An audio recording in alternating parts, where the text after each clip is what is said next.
Muy buenos días. Good morning, everybody.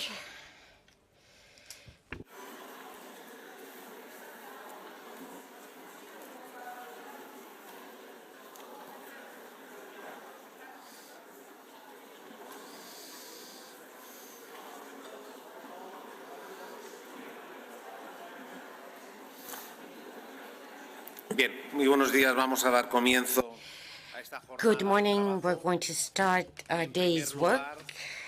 First of all, I would like to give a very warm welcome to the chair of the European Parliament's Committee on Economic and Monetary Affairs, Mr. Celso Delgado Arce, Deputy Secretaries, deputies, senators, other authorities, and a special word for the press, the media that are following this interparliamentary meeting because of the timeliness and the importance of what we're going to be doing these 2 days of work. So my first words, I want to be words of welcome to the Spanish Senate, to all the delegations that have come, to the representatives of the European Parliament and the Commission, and in general to all participants present here today. We are truly very grateful for this opportunity to welcome this Inter-parliamentary Conference here in the Senate, the chamber. It is an honor to be to host the Inter-parliamentary Conference on Stability, Economic Coordination and Governance in the EU, which is being held at a very relevant time during the Spanish revolving presidency of the European Union. This has been organized by the Cortes Generales, by the Parliament, over these 2 days, and it's going to have 4 sessions between today and tomorrow, when we'll have the opportunity to work very intensely with discussions, sharing opinions, approaches on the major challenges, the opportunities, and also the needs that must guide the European economic governance framework. I am absolutely convinced that this is going to be a productive debate that will, with the aim of improving the European Union and laying the foundations of our future, no more, no less. And it is an absolutely necessary improvement of the Pact on Stability and Growth, arbitrating political responses that are capable of addressing and adapting our global environment that today is subject to tensions, fast change, and also growing uncertainties, among which the invasion of Ukraine by Russia or the very recent conflict after Hamas's attack against Israel, and all these conditions, the economies and the plans and of the EU member states and also of candidate states. Geopolitical tensions added to the challenges posed by the ecological transition, the new technologies and the changes they bring, and we need to make the reforms that allow us to bring together, on the one hand, budgetary policies by member states that do not lose their references to their debt and levels, and also that allow us to continue with investment plans in strategic areas that support our competitiveness, and it also allow us to increase the open strategic autonomy of our continent, together with a sustainable growth model that is as inclusive as it has been until now, and not harm that social component, which is one of the clearest signs of identity of our European Union. In February 2020, because of all these reasons, the Commission started a public debate on reviewing the governance framework after the stall brought about by the COVID-19 pandemic. They finally produced in November 2022 their proposals. And based on these guidelines, the Council reached conclusions that were supported by the leaders in the meeting in March this year. And the Commission again proposed new governance rules with the main objective of sustainability of public debt as the cornerstone of fiscal policies and reforms and strategic investments to stimulate economic growth that is inclusive. We are thus at a crucial point in time of this revision of European policies of governance. So this Inter-parliamentary Conference cannot come at a better time, and it cannot be more necessary.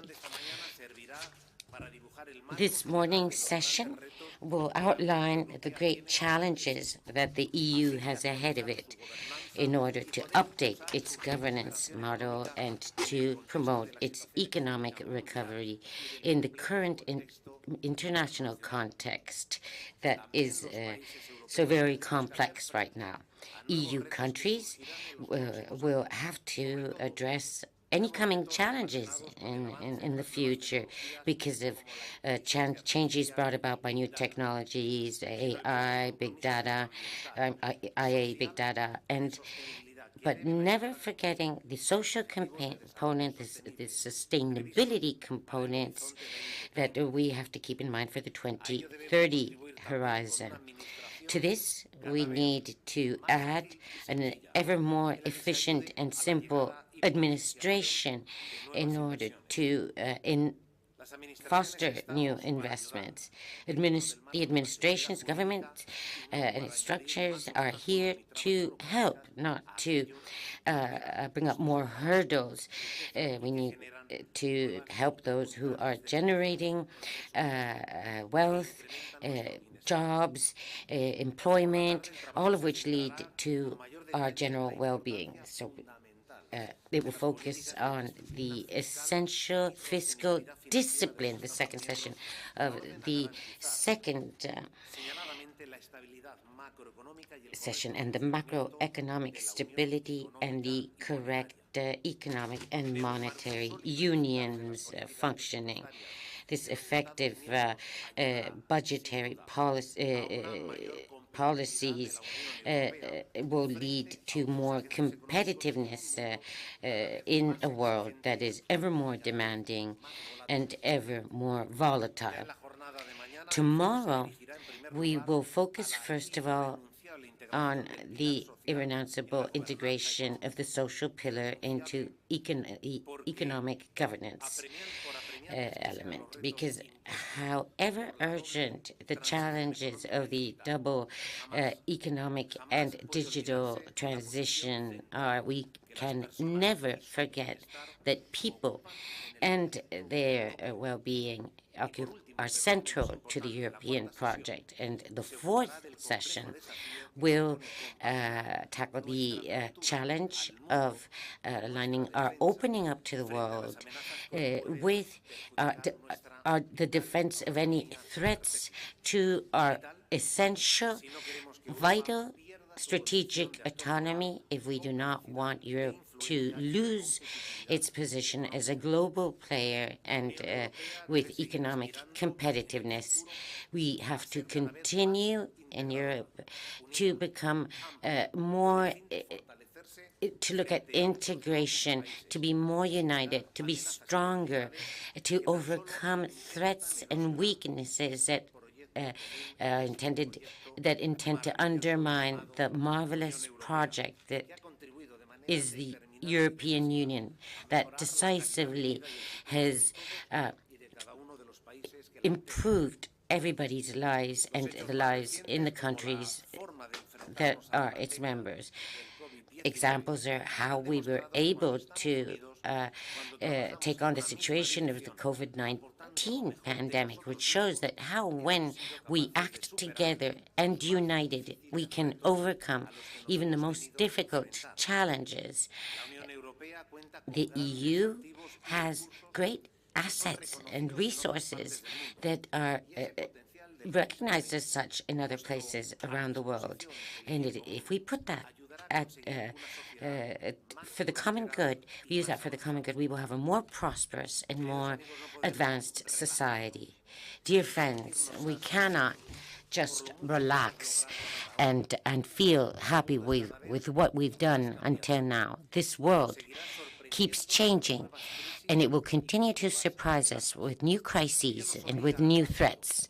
This makes it necessary for all of us to be resilient and to adapt to the new circumstances, to overcome them, and every day to achieve a Europe that is better and better, and to have some foresight and to be ready for whatever may come. The better prepared we are, the better we will be able to confront the new challenges, and we will be able to maintain the level of demand and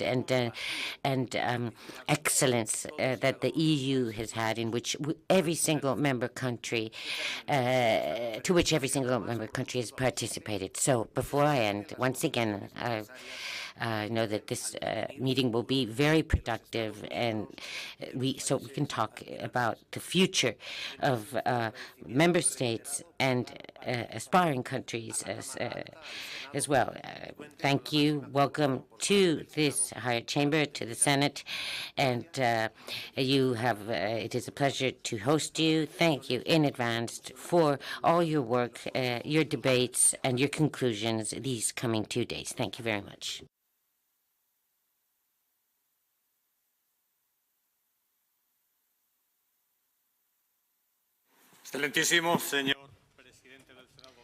Speaker of the Senate, Mr. Pedro Royano, and also to the Chair of the European Parliament Committee on Economic and Monetary Affairs, Mrs. Irene Tinagli, members of the delegations of the European Parliament, the national parliaments, senators and members of the Spanish Parliament, authorities and members of the staff of the delegations from all of the national parliaments, ladies and gentlemen.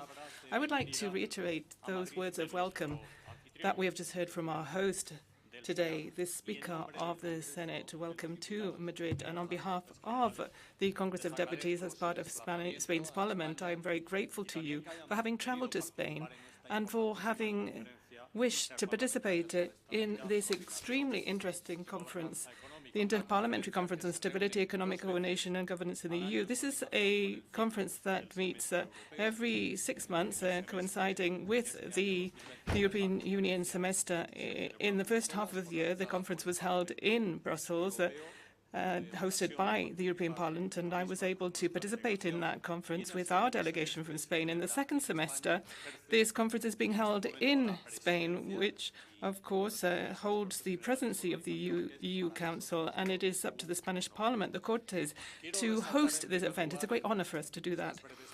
Let me highlight with my brief introduction the role that national parliaments have taken and are taking on in this framework of the reform of the governance framework in Europe. But with other elements of the reform, it's all about being more engaged at national level in this framework. From a political perspective, this activity has been seen in the presentation of questions, proposals, queries that have gone to authorities, and in some cases there have been discussions and debates held in your parliaments that led to the approval and adoption of specific proposals. So from a technical perspective, the the people responsible for analysing these issues in parliaments have been able to put together those technical-based reports so that we can have updated and objective information on these issues to underpin the discussions that we held. So the purpose of this conference, as the Speaker has already said, is to give you a platform for debate and for an exchange of information and the best practices with regard to the implementation of the provisions of the treaty in our case. So it is about accountability, democratic accountability with regard to governance and the budgetary policy in our monetary and economic union without prejudice, notwithstanding, of course, the competences of national parliaments. We will discuss the governance reform and three of its main elements. One, and setting up of those national structural plans. It will be medium term, the path for specific expenditure for each country, and the stability of the debt situation. The social dimension in economic and coordination governments is one that we welcome now that we've included the Pillar of Social Rights in this semester.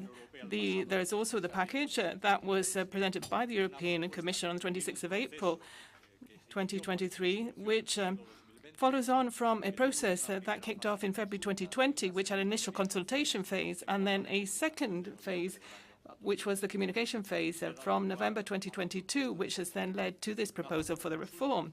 That consultation process, which included, as you know, thematic ECOFIN, ECO Group, and Financial Economic Committee and the Economic and Monetary Committee debates. So currently this document is in the discussion phase, and its adoption before the end of the year is one of the priorities of Spain's presidency of the EU.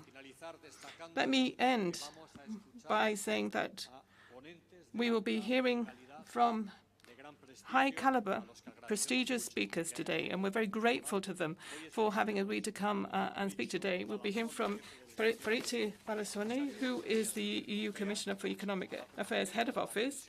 We will also hear from the Chair of the European Parliament's Committee on Economic and Monetary Affairs, Mrs. Irene Tinagli, and from Mr. Enrique Feas from the Elcano Royal Institute in Spain. And in the second session later, we will hear from the Director of International Economics in the Euro area of the Banco de España, the Bank of Spain, Mr. Javier Pérez, and Mr. Pim Lescrauet, who is the Senior Cabinet Expert of the Executive Vice President for an Economy that Works for People. And tomorrow, we will be hearing from the Chair of Spain's Economic and Social Council, Mr. Anton Costas, the Secretary General for the Demographic Challenge for Spain's Ministry for the Ecological Transition and Democratic Challenge will also be speaking, Mr. Francisco Boyalos. And we will hear from Mrs. Margarida Marquez, who is the rapporteur on the Economic Governance Reform Proposal, Vice President of the Budget Committee of the EP, and Mr. Joris van den Broek, a member of the Chambre des Représentants of Belgium, will be speaking. In the second session, we will hear from the Vice President of the European Commission in charge of strategic foresight, Mr. Marcus Kovic. We will also hear from the Spanish Government Secretary of State for the Economy and Business Support, that's Mr. Gonzalo Garcia Andres. And the last speaker will be the Chair of Spain's National Commission on Markets and Competition, Right Honourable Mrs. Cani Fernandez Vicien.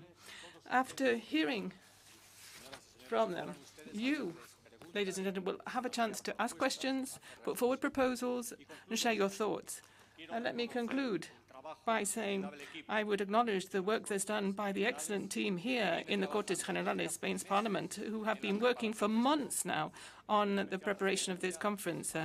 I would also mention Mónica Moreno Santa Cruz, Carmen Sánchez Abarca, Anya Epuro, and Silvia Martia, the legal assistants to the Parliament. Thank you to all of you.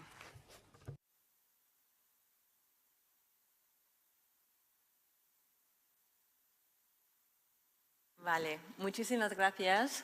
Buenos días a todos. Thank you very much, and good morning to all of you. Thank you very much to Speaker.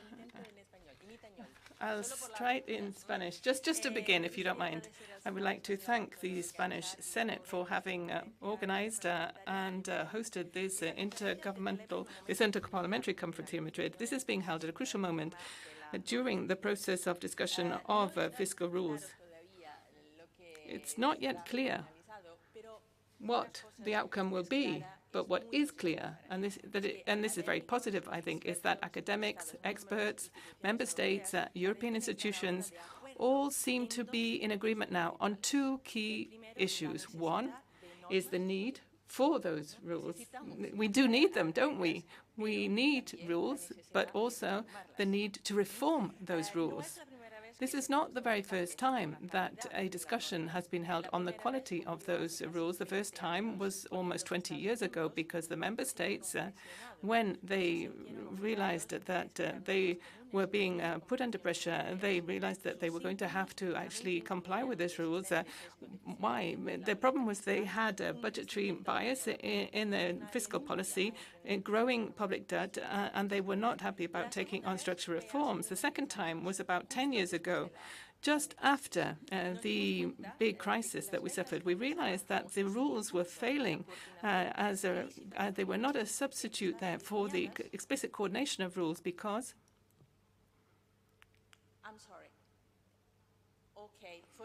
we cannot hear this. I'm sorry, there's a question. There is a comment from the floor. The second time was about 10 years ago. There was a debate on the quality, the caliber of fiscal rules. As I said, 10 years ago, that was in the post-crisis moment. And we realized that the rules were failing as a substitute for the explicit coordination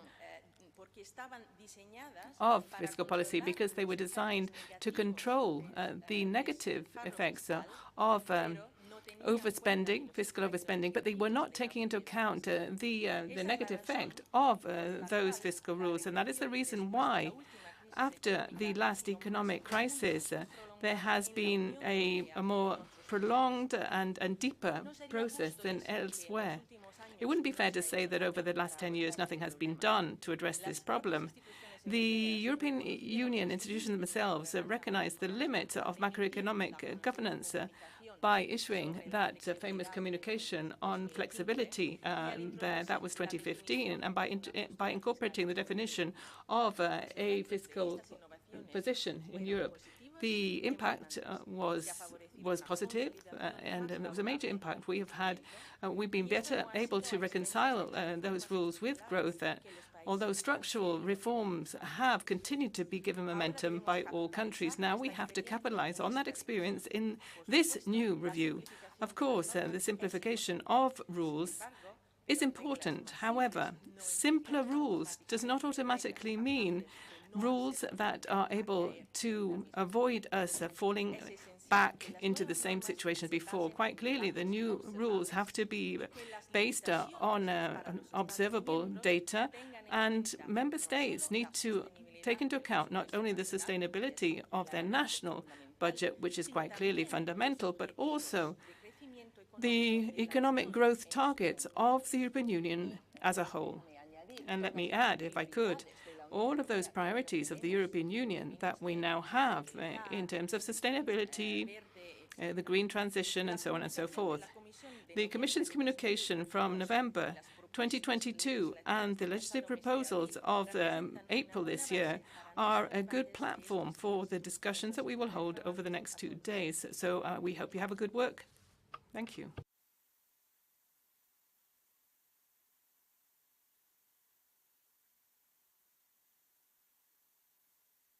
Bien, pues vamos a hacer el lógico receso para. We will have a short break now in order to later let the real work start after the 3 opening speeches on the need to make the right decisions at a absolutely crucial moment in time. Thank you very much.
Señorías, señoras y señores, vamos a reanudar la conferencia. Ladies and gentlemen, we are going to continue with our conference.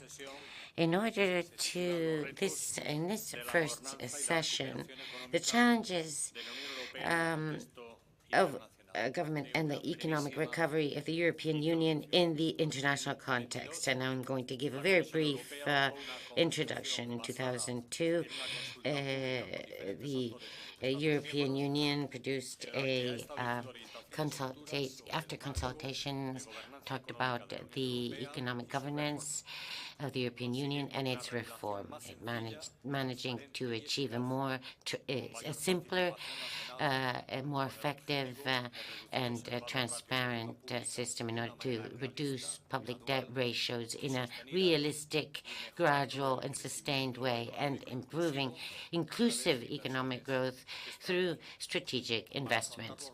In order to address the challenges and reforming governance in the EU, it is essential to take into account the international context, which at present are more complicated than ever, and the international economic situation. And to speak about these subjects, the organizers have brought three very important speakers. The first speaker will be Mr. Fabrizio Balassone, the EU Commissioner for Economic Affairs Head of Office. Then the Chair of the European Parliament Committee on Economic and Monetary Affairs, Ms. Ireniti Nagli, and a speech also by Mr. Enrique Feas from the Elcano Royal Institute, each of which will have 10 minutes to speak. After their three speeches, we will give the floor for a round of discussion to every parliamentarian who has requested the floor, with a maximum time per speaker of 2 minutes, because we all need to share the time we have. So when we start, I will remind you once again to please keep to the allotted time, and the speakers will answer your questions or suggestions. I'm sure that everything will go well. Without further ado, I give the floor to Mr. Fabrizio Balassone. You have the floor. Honorable members of parliament, ladies and gentlemen, let me start by thanking the Spanish Presidency and the Spanish Parliament for their kind invitation. Es un honor intervenir hoy en esta Cámara. It is an honor to be here today. Which is implicit, I think, in the presentation of this first session is whether the Commission proposal for the reform of the economic governance of the European Union is fit for the challenges that may come from the evolution of the international context and of the global economic situation. My short answer to this is yes. The proposal does strike a fine balance between the needs of fiscal consolidation and those of inclusive and sustained growth, taking advantage of the synergies between the two rather than navigating a precarious trade-off. Of course, we should not think of the economic governance as the only tool at our disposal to live up to the challenges that we are facing. Next Generation EU will be in place until 2026, and other important programs and tools will remain beyond that date. Let me mention the main ones: the cohesion funds, we all know about them, InvestEU, Horizon Europe, the Innovation Fund, the Modernization Fund. So the economic governance is not alone. I want also to draw your attention to the fact that within the review of the multi-annual financial framework, the Commission has proposed a new platform for European strategic technologies. We call it STEP. We like very much acronyms at the Commission. Not clear why to me, but anyway, that's the name, STEP. Once adopted, this will reinforce and leverage existing EU instruments, including the ones I just mentioned, for a quick deployment of financial support for the development and the utilization of critical technologies in several fields.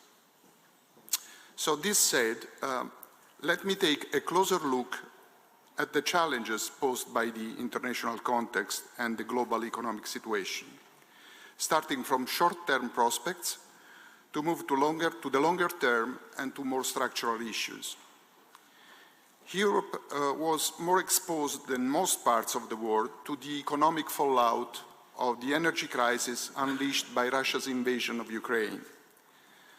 Today, we are certainly in a better place than many would have thought possible just a year ago. Inflation is going down, slowly but steadily. The latest data release from Eurostat confirmed this. And while growth remains subdued, a recession at the level of the euro area has not materialized. The effort to reduce our energy dependency is certainly far from over, but significant progress has been achieved through diversification of sources and suppliers. This summer, we projected growth to average around 1% over 2023-2024 for both the euro area and the European Union, with a stronger performance in 2024 after a slowdown this year. Among the larger economies, France and Italy were seen broadly in line with this average, with the former doing better than the latter, while forecasts for Germany were quite below the average, with a mild recession even in 2023, and those for Spain were instead well above, at about 2% per year. We will present our autumn economic forecast on November 15, so I cannot give any preview of that on this occasion. Apologies for that. What I can say is that the balance of risk is tilting towards downwards, with uncertainty building up over the global landscape. The war in Ukraine is continuing, and geopolitical tensions have further increased with the deeply worrying flare-up of conflict in the Middle East. In a shifting geopolitical landscape, the risk of a more and more fragmented world is growing.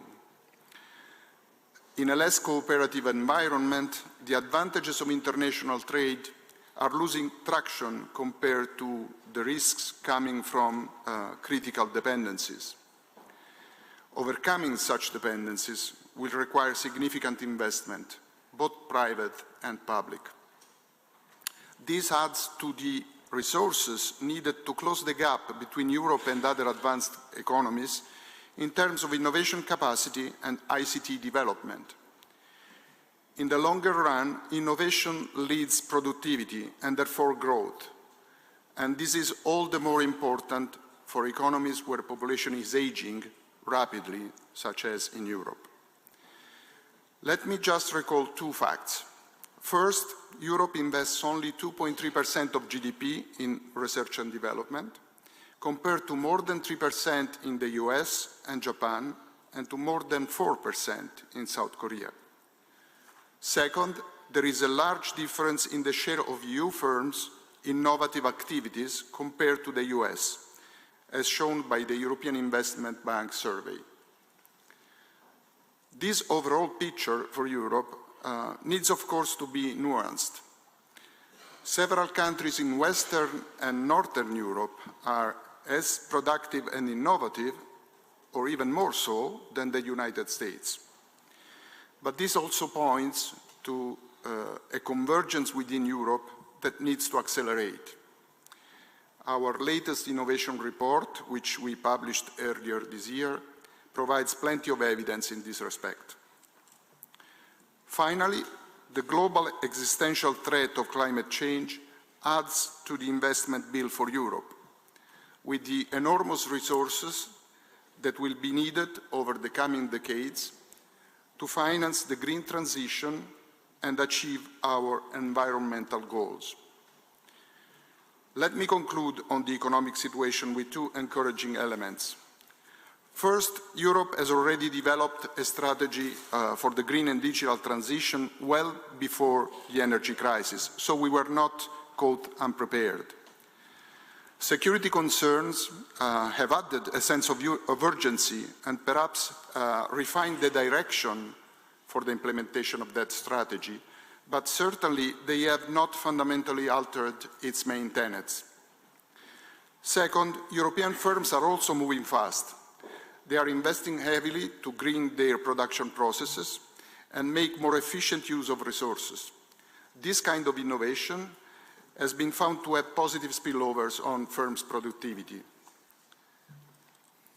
Against this background, how then do we assess the Commission proposal for the reform of the European economic governance? Well, the core idea of the Commission proposal is to focus on the sustainability of public debt and to provide for the reduction of its ratio to GDP in a gradual and therefore realistic manner, while avoiding procyclicality and supporting growth through strategic investment and reforms. All these elements can contribute to upholding national ownership of fiscal strategies, which is key for the effectiveness of the framework. At the same time, the proposal is designed to simplify our fiscal rules, thus facilitating monitoring and enforcement. In practice, the proposal draws on three ingredients to achieve all this. First, the required fiscal adjustment is calibrated on the basis of what is necessary to plausibly put the debt-to-GDP ratio on a downward path, or to keep it at prudent levels if it's already low, and to maintain the budget deficit below 3% of GDP over the medium term. This calibration, while ensuring an appropriate differentiation across member states, ultimately avoids unnecessary fiscal consolidation, fiscal effort. Second, there is a single operational tool to implement the fiscal adjustment, namely net primary expenditure, which, besides simplifying monitoring, allows automatic stabilizers to play freely in the face of adverse cyclical conditions and avoids forcing fiscal contraction in reaction to financial market turbulence. Third, countries can obtain more time to implement the adjustment, up to 7 years instead of 4, if they commit to investment and reforms supporting the growth potential of their economy and fiscal sustainability. We believe that this design is consistent with the challenges we are facing. It provides for counter-cyclicality in the face of standard economic fluctuations, and let's not forget that there are also the escape clauses, both national and general, to be used in the face of outright recessions. It also caters for part of the enhanced investment needs stemming from the green and digital transitions, as well as from economic security objectives. Concerns that the room for investment is not sufficient have been voiced, but I think they should be mitigated by three considerations. The first one is that, as I noted at the start, the economic governance framework is not the only instrument. So the European Union has other tools at its disposal. Second, looking forward, I think Next Generation EU has given us a glimpse of the way we could take in order to strengthen our toolbox. I think it's crucial that the recovery and resilience plans be successful. All member states implementing the plans should make the maximum effort possible to ensure an effective delivery of milestones and targets. The Commission is there to help, and it is in our common interest that we all succeed. Third, and perhaps most important, we should not forget that achieving sustained growth also requires sustainable public finances. Our fiscal rules have not delivered what they were designed for in the past. Not always, at least. Member States had their responsibility, for sure, but it is also true that debt targets were set too strict, therefore they lacked credibility and became impossible to enforce. The 3% deficit limit became an attractor, keeping deficits lower than they used to be before the Stability and Growth Pact. But the medium-term objective of a budget position of close to balance or in surplus, that we all know very well, based on unobservables such as the output gap and the structural balance, failed to provide guidance to many countries in building the fiscal buffers that are necessary to avoid procyclical policies in downturns. The aftermath of the pandemics and of the energy crisis is leaving us with higher debts and deficits than we had before. This also is a challenge that we need to address. And for this, we need a more effective fiscal framework. A high public debt, let me remind us all, is a factor of fragility for the economy. It exposes the public budget to the fluctuations in financial markets. It reduces the space available for macroeconomic stabilization and for investment. It affects the cost of money for businesses and families. And it creates conditions of uncertainty that discourage investment and business activity. There can be no disagreement on this. Growth is essential to the health of public finances, but it cannot be achieved simply by higher deficits. We need quality public expenditure, and we need an investment-friendly environment. The Commission proposal tries to achieve just that. It is not a complete solution, but it is an important step in the right direction. I hope that it will turn into legislation as soon as possible. I know that the negotiation has been tough and difficult, and I hope that the balance that characterizes our original proposal will be kept in the final agreement. Of course, we are very appreciative and very supportive of the tireless effort that the Spanish Presidency has put in this sense. Muchísimas gracias por la atención. Thank you very much.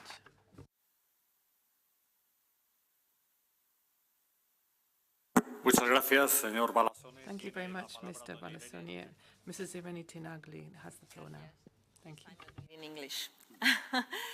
Okay, so the topic of today's discussion, of course, is at the core of the European Union functioning. And as I was preparing this speech, I remembered a question that the citizens asked me a few months ago. But why do we need fiscal rules? Why can't we just do what we've always done in the past? And it was not an easy question to answer at the beginning, so I gave the usual answer because, we are in a monetary union and we need to make sure that every country does not make choices that could have negative impact on the others and so forth. But later I thought about my answer, and maybe a more honest answer would have been a different one, and would be to say we need fiscal rules because the economic and monetary union, it's still incomplete. It's still built in a certain way where we have a common currency, but we don't have a federal government, and where fiscal sovereignty is still fully with member states' governments. So we need to find a way to coordinate and try to find ways to make this union to grow and prosper, even though we don't have the full instruments at the European level. But anyway, I'll get back to this later. The existing economic governance is the product of the cultural and political climate that was prevailing in the 80s and the 90s, when we had a full confidence in the self-regulative capacity of the markets that was unlimited, and also we believed that monetary policy was the universal panacea for the residual stabilization purposes. So you see what the markets can do, and then the ECB will provide for the rest. There was not big debate on the role of fiscal policies, not a lot of trust in what fiscal policies could do. And the subsequent 3 decades actually have been characterized by profound economic, social, and political changes that were related to the 3 global crises that we have faced. The global financial crisis and the 2008-9 Great Recession, the COVID-19 pandemic, and more recently, the war in Ukraine, and now, unfortunately, another war not too far away from here. The Great Recession was the first serious stress test, I would say, for the Economic and Monetary Union. In those months, the whole world discovered that monetary policy alone was not enough. With interest rates close to or even below zero and the economy showing symptoms of secular stagnation, fiscal policies came back to the forefront and reassessed as a necessary and indeed powerful tool to trigger recovery and ensure it is stable and sustainability over time. However, it seems to me that we did not learn enough from that lesson. And I remember, for example, at the very beginning of the COVID-19 crisis, at the very beginning, the EU fiscal response was very hesitant. And again, at the very beginning, it was the ECB which intervened and provided an extraordinary quantitative easing plans. National governments and the Commission decided to temporarily suspend budgetary rules, but it became increasingly clear that leaving the capacity for health, economic and social response to each single member state's fiscal space would rapidly increase the risk of a collective catastrophe. So we started lengthy intergovernmental negotiations that brought us to the draw-up of a large-scale European fiscal plan, the well-known Next Generation EU, whose purpose was to supplement monetary policy encompassing significant innovative elements, such as raising financial resources via the issue of European Union bonds, and then also we complemented with other European tools, like the SURE Fund, to support employment schemes in the member states to make sure that employers and citizens wouldn't be too affected. And in less than 2 years, most of the European countries had gone back to almost to pre-crisis GDP level. Then the war in Ukraine confirmed once again how monetary and fiscal policies should be used jointly. Where inflation initially reflected sectoral imbalances associated, for instance, with the prolonged energy shock, the coordination of monetary, fiscal, structural policy, energy market reforms became necessary to ensure that inflation pressures did not start a wage price spiral, but at the same time we were able to protect the most vulnerable from the impact of high inflation and the economic recession. Now, the debate over the economic governance is ongoing for long, and the analysis of the European crisis and the stagnation that we've experienced in the last decade have shifted the judgment pendulum in the direction of a growing anachronism of the existing fiscal rules and the unfeasibility of the restoration of the pre-pandemic status quo and pre-pandemic lessons. So let's try to see what are the main lessons. I think that 3 lessons from the last decade could be useful in today's debate. The first lesson is that an entirely, exclusively fixed rule-based approach is not very effective, because fixed rules are statics and cannot be updated quickly when unforeseen circumstances arise. What did we do? We activated the escape clause. No rules. Is this the right response? I don't think this is the right response.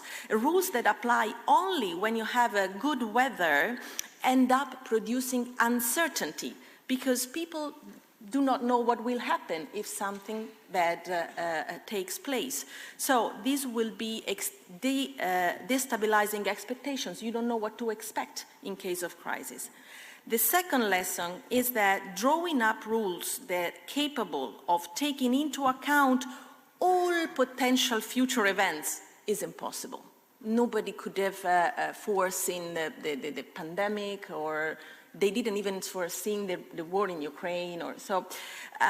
Increasing the number of contingencies to the rule quickly leads to highly complex rules which are difficult to apply and actually also easier to manipulate and even circumvent. So this is exactly the reason why democratic constitutions, for example, are a system of more general principle rather than very detailed and specific rules. Then translating principle into rules of contingent contact, of course, is an illegal process that in turn follows applicative rules and measures which necessarily leave a controlled discretion margin. So I know it's always very difficult to talk about discretionary, but the discretionary element sometimes is a necessary evil when you have incomplete contracts, as we say in economics. And the purpose of constitutions and economic governance goes along the same lines, should be to regulate these discretionary margins, to make them clear, to make them transparent so everybody can see what is going on, but not to pretend to remove it entirely, because that's not possible. So if we do not provide for clear margins for some flexibility, but with clarity and transparency of what is happening, what we will do is simply to push the discretion behind the curtains of opaque and arbitrary bargaining, behind the curtains where, in the end, politics returns to the fore, inevitably.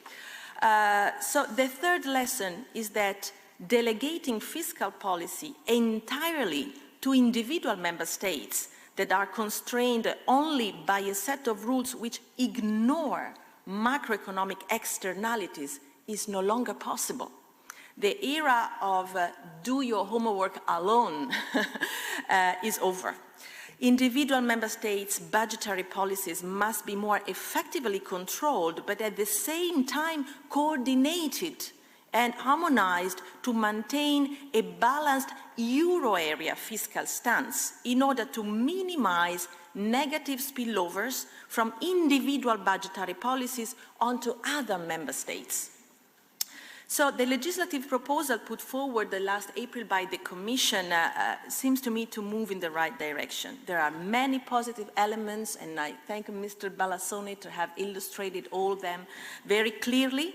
I will just briefly focus on two which I believe are particularly important. The first is that now with this proposal, the focus has shifted from annual budget to medium-term public debt sustainability assessment. And the latter is a more comprehensive framework within which the current state of public finance and its future evolution can be determined. So it will make possible to accommodate ex-ante desirable allowances rather than picky them in ex-post negotiations, and could potentially amend the anti-investment bias that are embedded in the current economic governance and that every economist have already always told us. And the second thing I would like to highlight is that the medium-term public debt sustainability assessment and the debt reduction path, because of course we need to go through a debt reduction because it's a fragility, but this will be, it is in the proposal of the Commission, country-specific. What does it mean? So it means that by eliminating this reference to fixed targets that are valid for all without any distinction, we can really address the cause of the problems, go at the roots of the problem that every country has. And so this will allow to better assess the future evolution of debt, taking into account the specific features of each member state with reference to growth, population dynamics, interest rates trend, but also current and future budgetary policies. So let me also stress that while conducted at the single member state level, the debt sustainability analysis should also need to pay attention to the cross-country spillovers and the resulting aggregate fiscal stance of the Union as a whole, which is something that we are still not fully capable of doing. Debt sustainability risk should be balanced against the cost of adjustments in terms of production, with the explicit goal of averting a debt crisis for the individual member state and the European Monetary Union as a whole. I just want to conclude with one thought. because at the beginning of my speech, I referred to the big changes that characterized the last decade. And in my view, the main lesson for the monetary union is not only that fiscal rules need to be amended, but also that the new rules must also be complemented by a system of safeguards that are designed to protect the monetary union's integrity in event of systemic shocks. It is interesting how the Commission's public consultation itself reveals how the vast majority of stakeholders underline the importance of these aspects, and it is relevant that even the ECB, the European Central Bank, had stressed this need in its opinion to the Commission package. Safeguarding the economic and monetary union is a task that cannot be delegated entirely to the European Central Bank, but must be a commitment of the union as a whole. If next generation EU, and in particular instruments like SURE, which I mentioned earlier, were to become permanent union tools, for example, nationally budgetary constraints might immediately gain political ownership and be easier to control because a significant part of the macroeconomic stabilization task would be entrusted to the central fiscal capacity. Mario Draghi wrote also an interesting article about that recently. If the political will for this tool is not there yet, and we know that it's very difficult, I know the political situation, but I'm afraid if we don't get there, the new rules, in order to be credible and able to work also with unfair weather conditions, we will need again to include enough flexibility and adjustments. If we do not have the courage to accept this element as an essential part of our future governance, our efforts in recent weeks risk becoming useless. I don't want to be pessimistic. We are all fighting and working very hard to give the union the best possible rules, but I'm afraid it's a long journey we will have to go through. Thank you very much.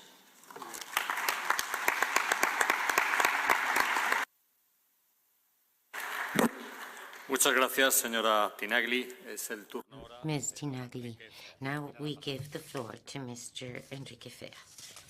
Muchas gracias. Thank you very much. Permítanme que hable Thank you. español. Do please allow me to speak in Spanish. Economists, Somos muy conscientes de we economists are very aware of something called this theory of the second optimal, when there's a model that requires 5 conditions to be optimal.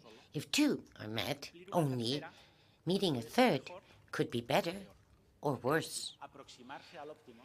Approaching optimum may not be the Creo que better option if things are missing, being closer. So the second best theory.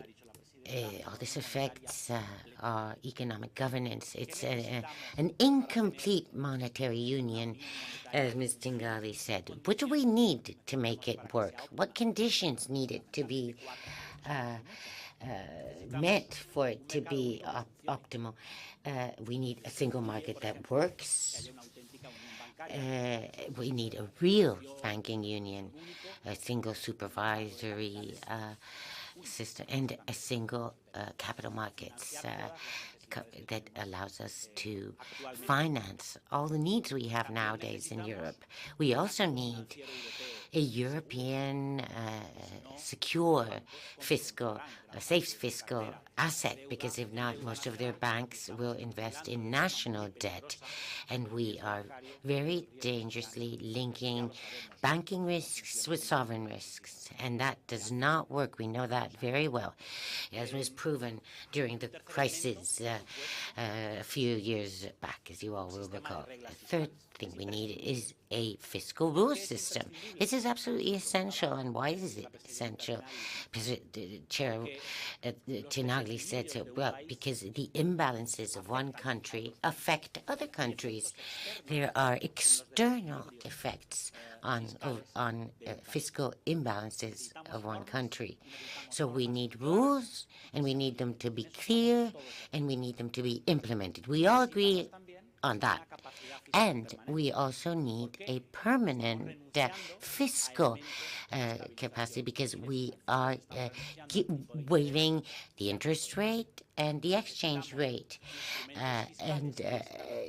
And we need stabilization instruments that are European-wide, and we need elements that enable us to finance European public goods, and they're growing in number. The thing is that we are very far from that ideal situation. The single market works more or less, but the state aid framework is deteriorating. It has been allowed because of the COVID-19 crisis. It has been maintained with the crisis in Ukraine. But what we're putting at risk is the functioning of the single market. But the banking union and the capital market union are not making any progress. We don't have a secure financial asset either, and we even had an embryo for that, the next generation EU debt. But the next generation EU debt is ever more expensive, not only because interest rates are going up, but because the markets know, or think they know, that next generation is not going to become extensive. The German debt would be more expensive too if they thought that they weren't going to issue anymore debt. And we're giving up on the possibility of consolidating next generation EU, which would be a way to have secure financial assets in Europe, essential to the euro's stability and essential to the stability of Europe's financial system. And this takes us to the fiscal rules, and which we need because they are external factors to one country from other countries.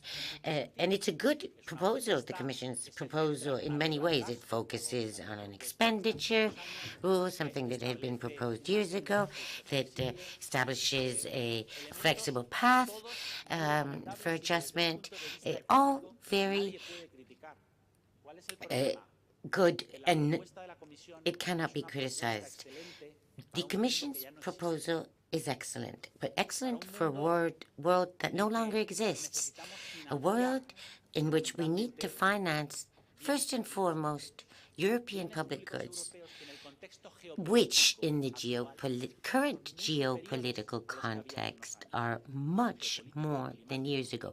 Geopolitical and climate demands 10 billion more per annum to finance the energy transition. We need to tackle the industrial policy and subsidizing the technologies that guarantee strategic autonomy in order to be able to counter what other blocs are doing. We need to respond somehow, whether you like that industrial policy or not, but we have to do something. We need to guarantee the single market to save profitable companies, and which should not come from the pockets of the companies, but from the viability of the companies themselves. We also need other European public goods, such as financial stability, such as, for instance, social elements, such as human capital. All this, and European security, all these elements, all these public goods are indeed public goods because there are external factors. Whenever I reduce my emissions, it does not only benefit me as a country, and that part of the energy transition that I finance does not only affect me, it also affects my neighbor. So there are external effects. if the environmental transition depends on the fiscal capacity of each country, the countries with lower fiscal capacity will spend less, and the expenditure will not be enough for the transition. It will be below necessary. That always happens when you talk about public goods being financed by a country. That's why they are always financed in a supranational at supranational level. And this is complicated. When the Commission makes its proposal, it doesn't go into these subjects. It stays at the second best. It says, let's make progress with the fiscal rules, not because not because they're not necessary. Of course they're necessary. We can't do anything without them. But what I'm arguing for is that the debate on the discussion on the fiscal rules cannot be taken in isolation with other urgent and essential elements for the monetary union, and most especially the fiscal components, because if we don't, we will be making progress towards a new balance that does not necessarily have to be better than what we had. For instance, we could be not financing energy transition or human capital in the European Union, or we cannot respond geopolitically speaking to China and the United States, and we start lagging behind. And so it is absolutely essential to be ambitious. Why? Why does the Commission proposal not include a permanent fiscal capacity? Because it's questionable, because it's a theoretical debate. It's not, because the permanent fiscal capacity is not only defended by academia. Universities, when consulted by the Commission, said that it was essential for the governance of the euro. And there's no doubt whatsoever the ECB defends this need. The European Fiscal Board defends the need as well. Why? Why has this proposal not more ambitious? Why doesn't it go beyond? Not that I have an answer to this. Maybe because there was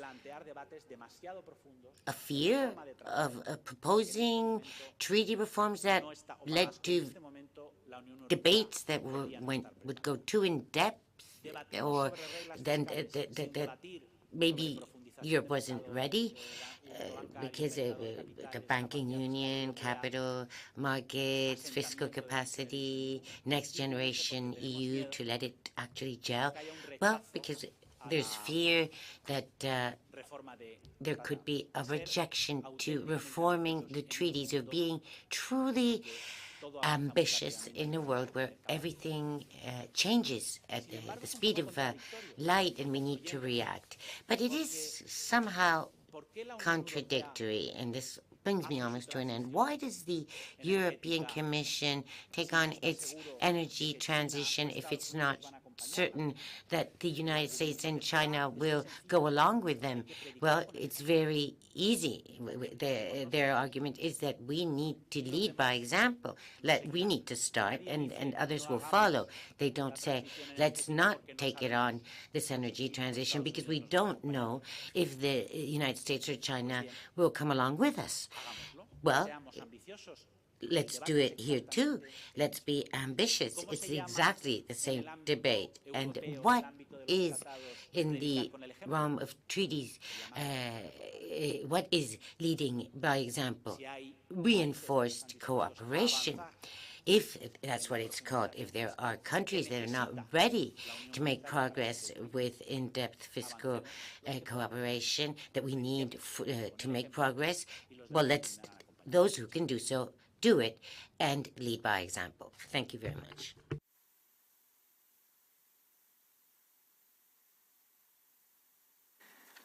Muy bien. Pues yo creo que han sido tres intervenciones. That's great. I think those three presentations were highly enlightening. I'm pretty sure that you have a lot of interest in what you've heard. So let's begin now. We have a round of requests for the floor. So you need to stand up and lift up that microphone if you are going to speak. You have a microphone in front of each one of you, so stand up, lift it up towards you, and you have 2 minutes to be able to ask your question. And once that time has run to an end, I will have to switch off your microphone and give the floor to the next person. So let me give the floor first of all to Mark Demesmaeker from the Belgian Senate. You have the floor. Mark, please. Mark Demesmaeker. Bien. Pasamos entonces If not, then we can give the floor to the deputy from Spain, which is José María Sánchez García.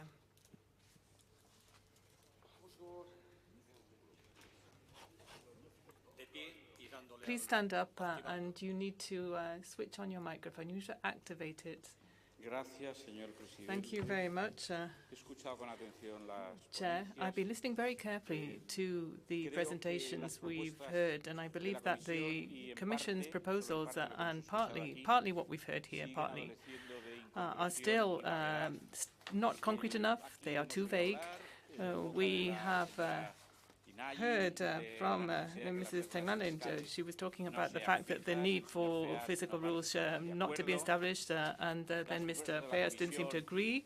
The Commission's proposals on debt sustainability, well, we don't think they're very concrete either. And that 3% figure is of deficit figure is still the one that is talked about, and the 60% debt GDP ratio. And then we've heard talk about a certain amount of flexibility, providing that there is the compliance with, or if there's a breach of that technical trajectory. And we've always heard about this medium-term goal. So, compliance. Compliance. Are these rules fixed rules or not? If they are fixed, then this is the EU that is actually implementing the policy. This is the pre-COVID-19 stance taken by Europe. And if that's not the case, well, please explain exactly what you're talking about. Because sustainability, talk about sustainability in such a vague way is tantamount to saying nothing at all. So what this seems to mean, and maybe you don't want this, is that the EU doesn't actually know what economic policy should be implemented by the member states. That is the impression that we're getting. Mr. Fayas has just said that we need 300 billion euros annually for the energy transition. Okay, fine. But then he praises the next generation EU debt fundings. What was it, 50 billion, I think? 750 billion up until 2028. So is this compatible? How do we make that compatible with our debt? Can you explain it? Thank you very much, Mr. Sanchez. Let me give the floor next to Crypto Sagmarti from Hungary. Thank you. Thank you very much, ladies and gentlemen. It's a pleasure to be here. I would also like to welcome you on behalf of the Hungarian Parliament. The Spanish are the great hosts. First of all, I would like to congratulate the Presidency on its work, which is very much appreciated in view of the uncertain internal political situation. Congratulations also on your choice of main theme, Europe Closer. In our understanding, this is about bringing the European Union as an institution closer to its citizens. That also means that the European Union also needs clearer communication from the EU institutions. On today's topic, like Europe, Hungary is facing very serious economic challenges. As everyone is aware, just as we have recovered from the damage caused by the COVID, we are now facing much bigger challenges like war and sanctions. They are also hitting European biggest economies. Consequently, the first and most important thing is to have peace as soon as possible. The second very important thing is to rethink the sanctions. We Hungarians are in favor of the sanctions that do not cause more harm to those who impose them than to those on whom they are imposed. In addition to that, we believe that Europe's competitiveness is based on cooperation and not isolation. Muchas gracias. Thank you very much. Muchas gracias. Yes, thank you very much. A continuación tiene The la next palabra speaker will be Jonas Fernandez from the European Parliament. Please, would you stand up and lift up the microphone and switch it on? Thank you very much, Chair. First of all, I'd like to thank the organisers of this event and the speakers in this highly interesting panel session. We've heard the Commission's representative really talking closely about the proposal, and what Irene was saying was perhaps sticking to it, and then Mr. Fayez was saying let's change treaties, so we'd be going from less to more. I think Mr. Fayez was talking about the fact that fiscal rules are always going to be necessary, and a lot of the bullet points that we may have for economic and monetary policy, and in my view, perhaps we could reach a consensus on the fact that if we can ever get to that risk-free situation, then maybe we wouldn't need any fiscal rules. With regard to no bail-ins there. The US doesn't have that with its own states because the states themselves are fully responsible for the debt or deficit. But there is, of course, this federal budget that they are dealing with. But it might be a wish list then, changing treaties, and we could go on and on until we have a situation where there are no fiscal rules and we could end up with a federal budget. But that's a long way in the future, isn't it? So let me get down to the proposal itself. I think the Commission's proposal has a few problems, as Mr. Enrique Fayez has already highlighted to us. Those fiscal rules that we have now, or the future ones, will continue to have them. You see, they are devised to be implemented in each one of their member states without incorporating, and this has been said earlier, economic rationale about the consolidated fiscal position, at least in the euro area, that would allow us to have that coherent, consistent position in the cycle and guarantee the independence of our monetary policy, and so that they could be in dialogue together. And what we don't have in the reform, Chair, is this debate on the new equity position, because that should be in a parallel discussion, because in the future of next generation EU, even if it isn't formally approved, it would be much easier if we had new capital, if we had those capital flows, that we could be generating annual capital. We would have that collateral for future issuances, and that, for me, is the key to this debate on economic governance. Thank you. The next speaker will be for Cyprus, Onofrios Koulas. You have the floor. Thank you very much. In an economic and monetary union, it is imperative to apply prudent fiscal rules and strict enforcement procedures. Of course, the temporary relaxation of the EU fiscal rules to respond to the COVID-19 pandemic have proved to be the correct approach. However, we agree that a new framework is needed to gradually reduce budget deficits and public debts in all member states. In my view, it is wrong to assume that balanced budgets contradict the goals of economic growth and social cohesion. Cyprus's budget surpluses, not just balanced budgets, for several years actually boosted economic growth since business confidence was strengthened, private investments and employment were increased, and the refinancing cost of public debt was steadily reduced. This in turn generated government revenues to foster public investments and social expenditures. As it is proved in the case of Cyprus, fiscal adjustments has only a limited short-term cost and sizable long-term benefits, and at the same time, economy has become more resilient to external shocks. I believe that the fiscal targets should be set clearly. Deficits and public debts should follow a well-defined and credible reduction path within a limited time frame.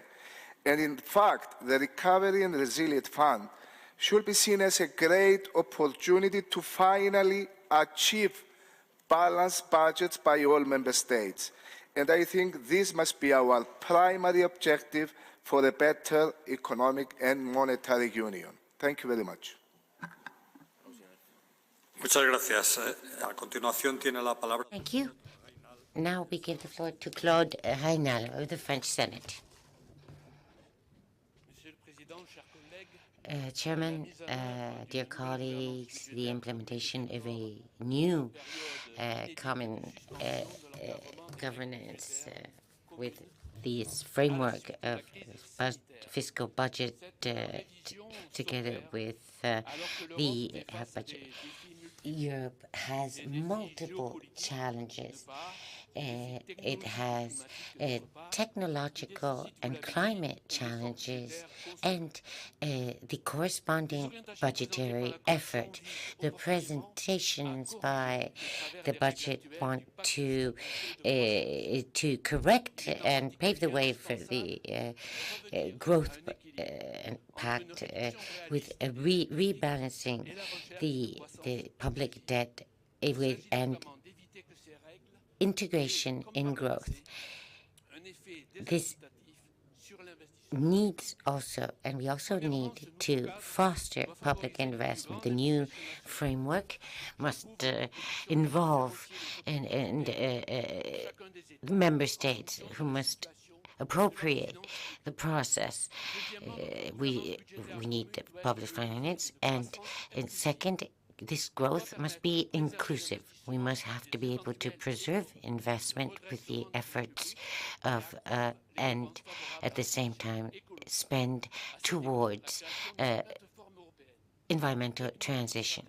And also strategic and technological platform, as announced by the Commission, will support national efforts. We also need to take into account the European budget with its previous the proposal of 2023 to integrate safeguard clauses go in towards tightening the rules with 0.5 GDP debt levels. And with this, I finish. We will have to see about this criteria. We need to preserve the balance between investment and debt. Thank you. Thank you, Mr. Raynal. I now give the floor to Maria Juvereva of the Estonian delegation. Dear colleagues, due to recent health, energy and security crisis, the public debt in the Eurozone countries has gone up to around 93% of their GDP, and inflation remains unsustainably high. The average euro area deficit was 3.6 by the end of 2022. At the same time, climate change and the biodiversity crisis require green and digital transition, and the security situation calls for increased investments in defense. As a result of energy security crisis, in my opinion, for example, in Estonia, it is necessary to preserve oil shale power plants to ensure reserve capacity. We need reserve capacities that guarantee us energy security. As we emerge from the crisis, the next steps in economic and monetary policy must ensure the competitiveness, key investments, and long-term sustainability of the EU economy. The new rules of European economic governance must ensure real and sustainable reduction in debt. To the end, countries with high debt levels must implement debt-reducing reforms. For countries that have borrowed less, debt levels must remain at a sustainably low level. Rules for the coordination of fiscal policies are vital for effective policy coordination with our economic and monetary union. This helps reinforce and stabilize the EU economy. Transparency and foresight for the years to come is vital. At the same time, it's crucial for fiscal policy to maintain a cautious approach. This is limited space for unwarranted optimism given the current economic landscape. The geopolitical situation remains profoundly uncertain and is further complicated by the ongoing Middle East conflict. Estonia supports the Spanish presidency's ambitions to finalize discussions on economic governance before the end of the year. Thank you for attention. Muchas gracias. Thank you. I now give the floor to Ms. Bettina Hagedorn of the German delegation. Yeah. Thank you. Thank you for allowing me to take the floor. I'd like to thank everyone, yet also use the time allocated to me to report on what is going on in the federal German parliament, because our presence as a delegation, in my understanding, is also in character, not that we just speak to ourselves, but that we also bring to you a mood image of our country. In Europe, with SURE and Next Generation EU, we found a solid, an answer based on solidarity that allowed other European countries to implement investments in a certain dimension. It was the very first time in our history that we did so, but I do not want to hide the fact that in Germany, the constitution would actually disallow using this as a permanent tool. And this has already had an important role in the debate surrounding Next Generation EU in the German parliament. And therefore, and because many of the speakers have assumed that this is a realistic possibility to extend it, I wish to say that there is a critical debate going on in our country, even though we are great friends of Europe. And therefore, I would like to plead in favor of focusing on a debate that is more aligned with reality. We also believe that the rules need to be, and the regulations need to be reformed, that we need to react to the current challenges, economic challenges. We need to be better positioned, and we want to do and enable that as economic partners.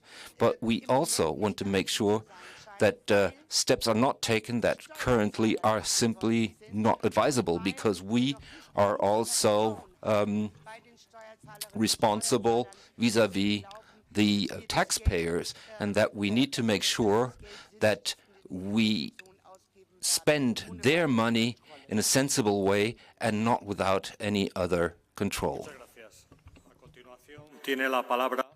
Let me give the floor to Dominica Matera from the Senate of the Republic of Italy.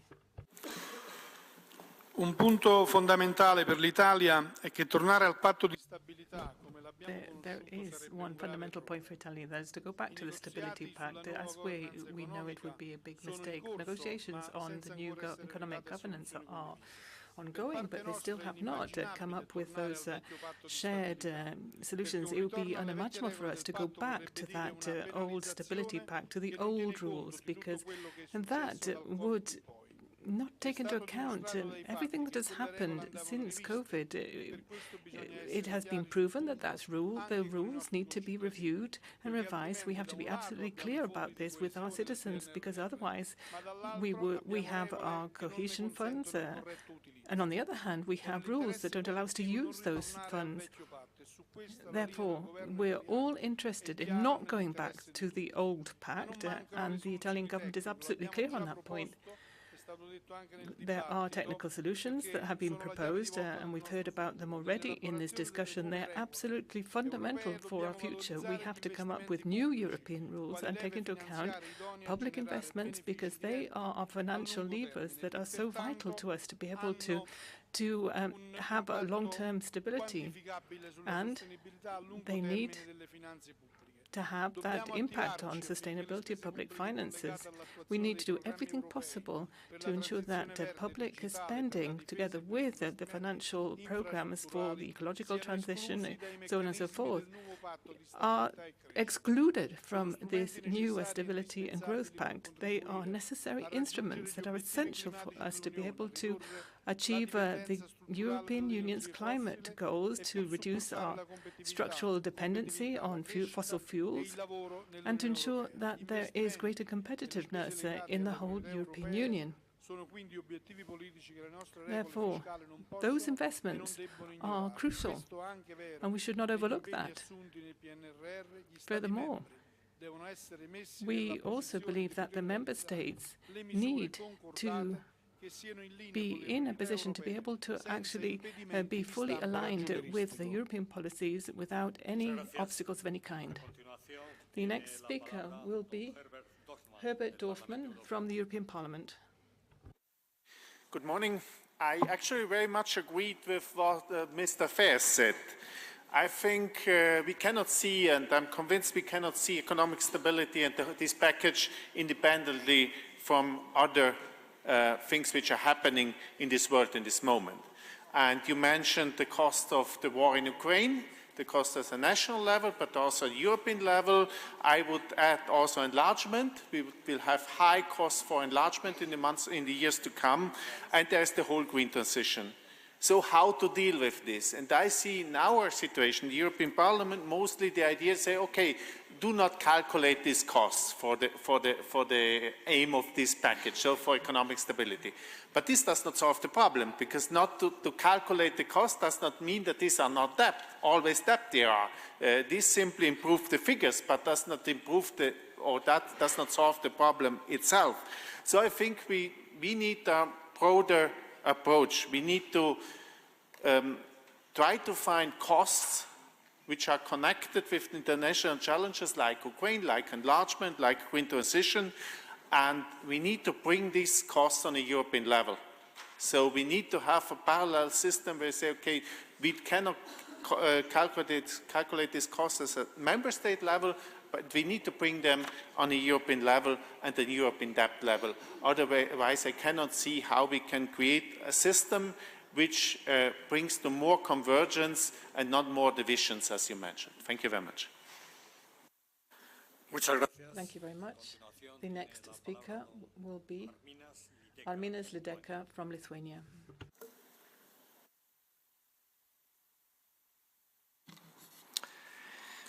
Gracias, muchas gracias, Senor President. Thank you very much, We Chair. Lithuanian parliamentarians welcome the Commission's proposal and are happy to see relevant provisions regarding treatment of low-debt countries that are taken on board in the preventive part of the framework.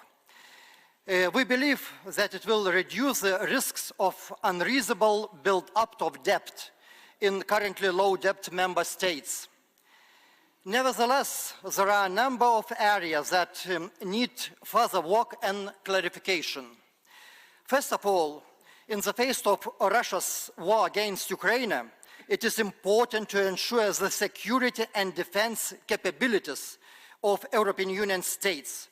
Therefore, the new economic governance system must provide opportunities for sufficient investments in this area. Therefore, we seek legal clarity regarding treatment of additional spending for defensive capabilities. To be clear, we don't want a golden rule, but prefer a rather smart and targeted flexibility to boost defense capacities, especially for countries that have fiscal space.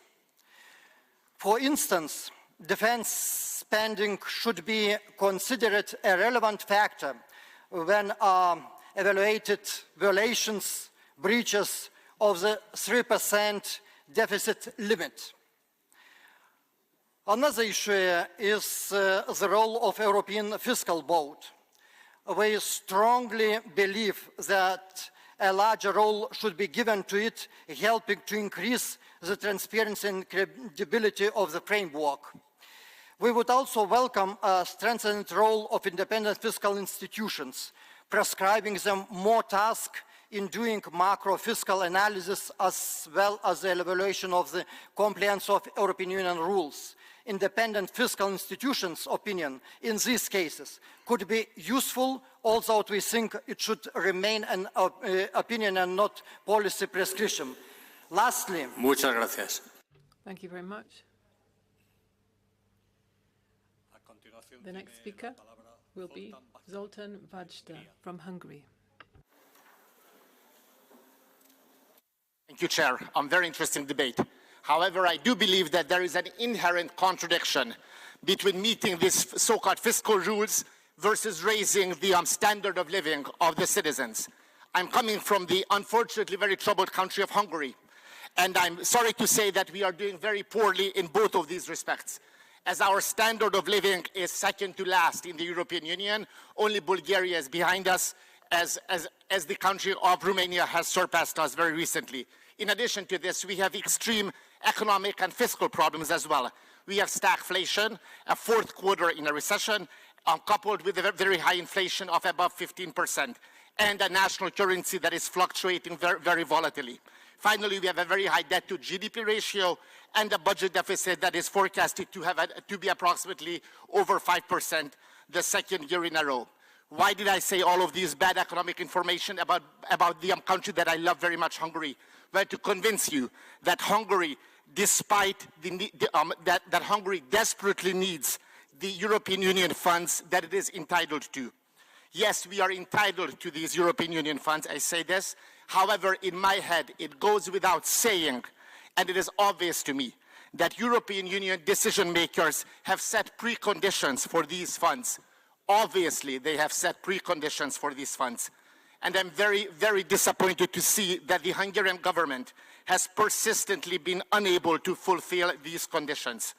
So to wrap up, my country, as I said, desperately needs these funds as we have economic fiscal problems and a low standard of living.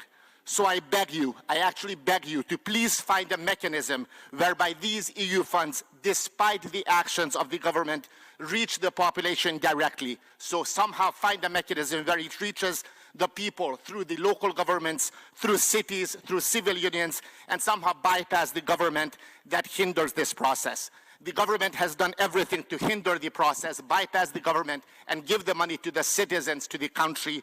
The people deserve it. Thank you so much. Muchas gracias. Thank you very much. The next speaker will be José Guzmán from the European Parliament. Thank you, Chair. The Commission's proposal for the new economic governance rules was marketed as providing clearer, more transparent, more simple, and more owned a new set of rules. But when we look at the actual provisions from the Commission's proposal, we find the exact opposite. The debt sustainability analysis is a reliable technical tool, but what the Commission is proposing is that the Commission alone will define the parameters of each debt sustainability analysis. And as we all know, if you have control on the fiscal multiplier or the interest rate predictions, you can get whatever analysis you want. So that allows the Commission to discriminate between member states, to reward or punish governments, and that is neither transparent nor democratic and nor clear. Also, we have a colonial clause in this set of rules, which is the proposal that when we don't have an agreement on the fiscal trajectory between the Commission and the member state, the Commission will be able to impose its proposal for the fiscal trajectory to the member state. I really thought we were past this. This means that it's back to Troika time. It's back to technicians deciding fiscal trajectories over democratic elected governments. This is the opposite of the ownership we were promised. And finally, the Commission proposal says that when a new government is elected, it can propose a new fiscal trajectory as long as the rhythm of fiscal consolidation doesn't diminish. And that means that the European voters will be able to choose austeritarian governments over investment governments, but not the other way around. This is not democracy, this is not ownership. Muchas gracias. Es el turno ahora de... Thank you. Thank you very much. Bojana Mrsic from Slovenia has the floor. Is the most industrialized European country and the closely integrated into European industrial change. As a small country, it feels the consequence of crisis even more than actually. Slovenia believes that it's time to restore European industrial and innovation leadership. We support message that focused on improving European competition and adjusting and effective energy and green translation. Straightings in the EU recently and revolving in competitiveness will require and competition in the industrial, economic and trade policy. We agree that encouraging competition, protecting against economic and security risk and fostering partnership with like-minded third countries is important for activities of fair balance and mutual reinforcement between the economic and security interests of the UA. To the end, we are open to great flexibility when it comes to rules governing state aid, which would enable the necessary investment into the green transition. However, we also agree that the adjustment must be targeted and temporary. In the end, Slovenia supports a more ambitious and decisive European trade policy is crucial for the EU to continue with its planning activities for diversity supplies, strengthening research, innovation and technological development and promotion the circular economy and recycling. It's also important to work together with like-minded the global parents to promotion the global stability and economic growth. Thank you. Muchas gracias. Thank you very much. Now we give the floor to Savula Orfanidou from Cyprus, from the delegation of Cyprus. The proposals put forward by the European Commission are designed to respond to the current geopolitical developments, skyrocketing energy prices, inflation and interest rates, and the prevailing uncertainty following successive crises, which expose the vulnerabilities of our socio-economic systems. The new economic governance framework envisages a stronger role for independent fiscal institutions. These will significantly enhance the plans by providing an additional layer of oversight and expertise. However, the legislative proposals provide for limited parliamentary ownership. Hence, it is imperative to ensure that national parliaments play a substantial role, particularly in the framework of the technical trajectory between national governments and the European Commission, where parliamentary oversight is currently lacking. National parliaments' active involvement in designing, implementing and monitoring the national plans is a democratic imperative to ensure that plans genuinely meet the concerns to better serve the interests of our citizens and to grant national plans greater democratic legitimacy, accountability and transparency. The difficult task here is to achieve symmetry. On the one hand, we must address national challenges while ensuring public debt sustainability and reduction, and on the other hand, we must align with the EU's common objectives, particularly in the context of the green transition and digital transformation. Striking this balance is critical for the economic stability and prosperity of both the individual member states and the EU as a whole. The Spanish Presidency commitment to reach an agreement on these fiscal rules is commendable, but practical challenges still remain. A final agreement before the end of the year may be unrealistic due to the difficulty in finding common ground on fiscal issues. Trilogue negotiations may be timely in reaching a provisional agreement. Therefore, we suggest that national governments are urged to demonstrate political will and leadership to approve a transitional period following the deactivation of the General Escape Clause, which is crucial for economic stability and citizens' well-being. Thank you. Muchas gracias. Thank you. Now I give the floor to Margarita Marquez of the European Parliament. President, first of all, I'd like to say that we are discussing the revision of the fiscal rules since a long time ago. I can say it since the beginning of our mandate, 2019, but still today we could hear a lot of new ideas and a lot of new points to the debate. Thank you very much, all the three speeches. Second, I'd like also to thank to the Spanish Presidency, because the Spanish Presidency is very committed to revise the fiscal rules and also to revise the MFF. And we wish that today the EUCO, the political leaders, the national leaders could give to the Council the mandate to start the negotiation of MFF revision.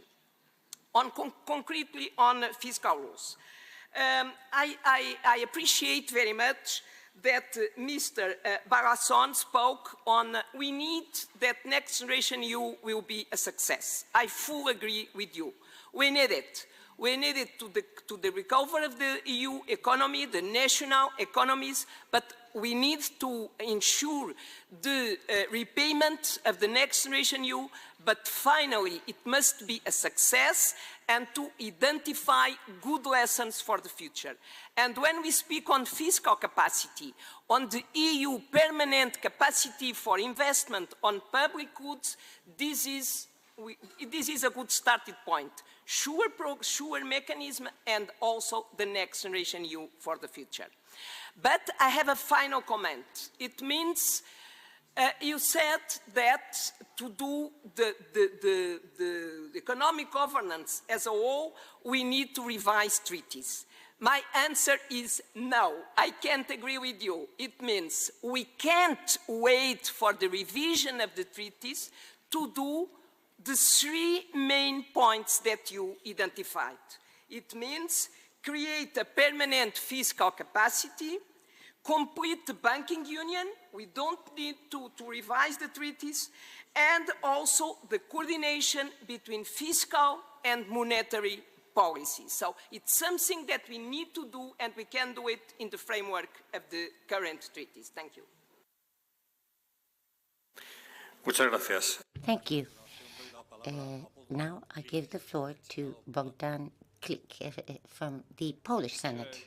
Dear colleagues, it's my pleasure to be here and to declare very firmly and without any doubts that my country is back. Poland is back.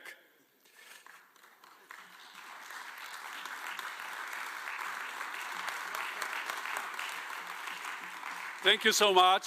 This is not only important for you, the representatives of other member states of the European Union, but mainly for Polish citizens, for those voters who voted in favor of return of the Polish government to the main family of the European house. We are back in the European house, and this is important also for you, but once again, important mainly for Polish ladies and gentlemen. After this short introduction, I would like to underline that the new economic governance framework should lead to increased investments, especially in strategic sectors, and should take fully into account new security challenges, both as a result of the Russian war against Ukraine and other immediate threats that we face right now in our southern neighborhood.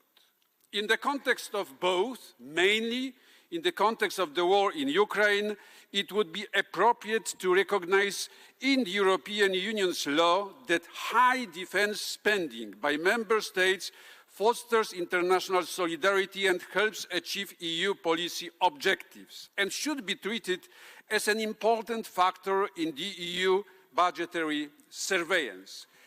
Let me conclude. The Commission could take into account the current defense spending of a given member state with the average defense spending for the entire EU. And it would be important for all of us. Thank you so much.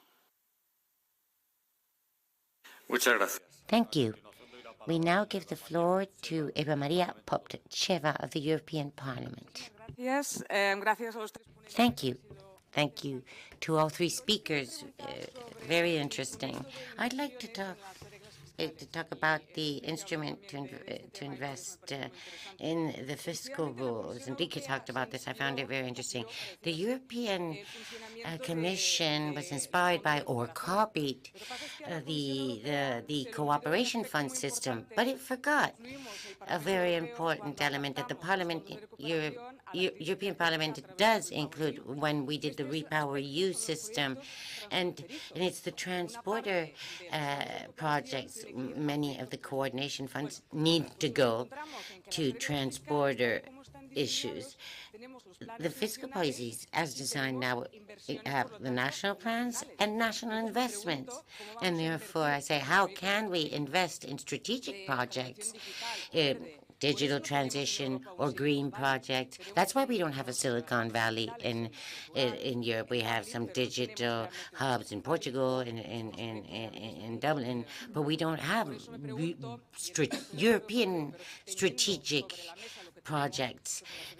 Having what we have on the floor with on the table now with the fiscal rules, how can we, in these national plans, include investment in trans-border projects and to make it compulsory?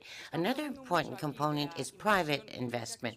We're speaking a lot about public investment, and yes, it is very important, but the Inflation Reduction Act in the United States is attracting private investment, and that has not been the case of the RIF. How can we promote this? In every member state, we have a common challenge. We share the demographic challenge, and we need to address this issue by investing in education and training. Thank you very much. Muchas gracias. Doy la palabra ahora a Sven Clement. I now give the floor to Sven Clement from Luxembourg. Monsieur le Président, chers collègues. Chair, dear colleagues. We need to be very clear. If member states do not comply with their medium-term objectives, then of course there is the possibility of a suspension from the rules. But would we want that? No. Why? Because it is. I'm afraid of this. We cannot continue the way we are.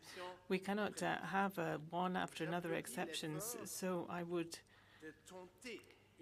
say that we need to be looking at this reform on the governance framework. It's more of a global context. We need to be more resilient to be able to deal with the risks that we're exposed to. It's more than ever before necessary. We need to ensure that we have the democratic support of each country and the parliaments. So the response cannot be left to the technocratic levels, the bureaucratic levels. Dear colleagues, if the reforms are to be more permanent, they must put the responsibility on national parliaments and not deem them as simple onlookers when it comes to the presentations of their national plans. We must guarantee, certainly, that there is a common economic governance. That we must not forget either that national parliaments may, of course, have a different perspective.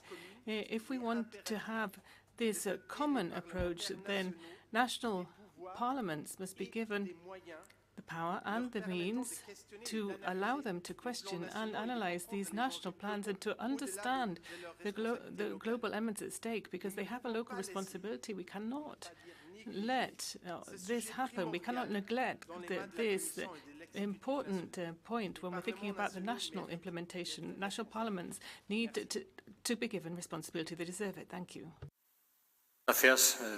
Thank you. Let me give the floor to Wojciech Muncal from the Czech Republic. Buenos dias, good morning, ladies and gentlemen. Thank you very much for the floor.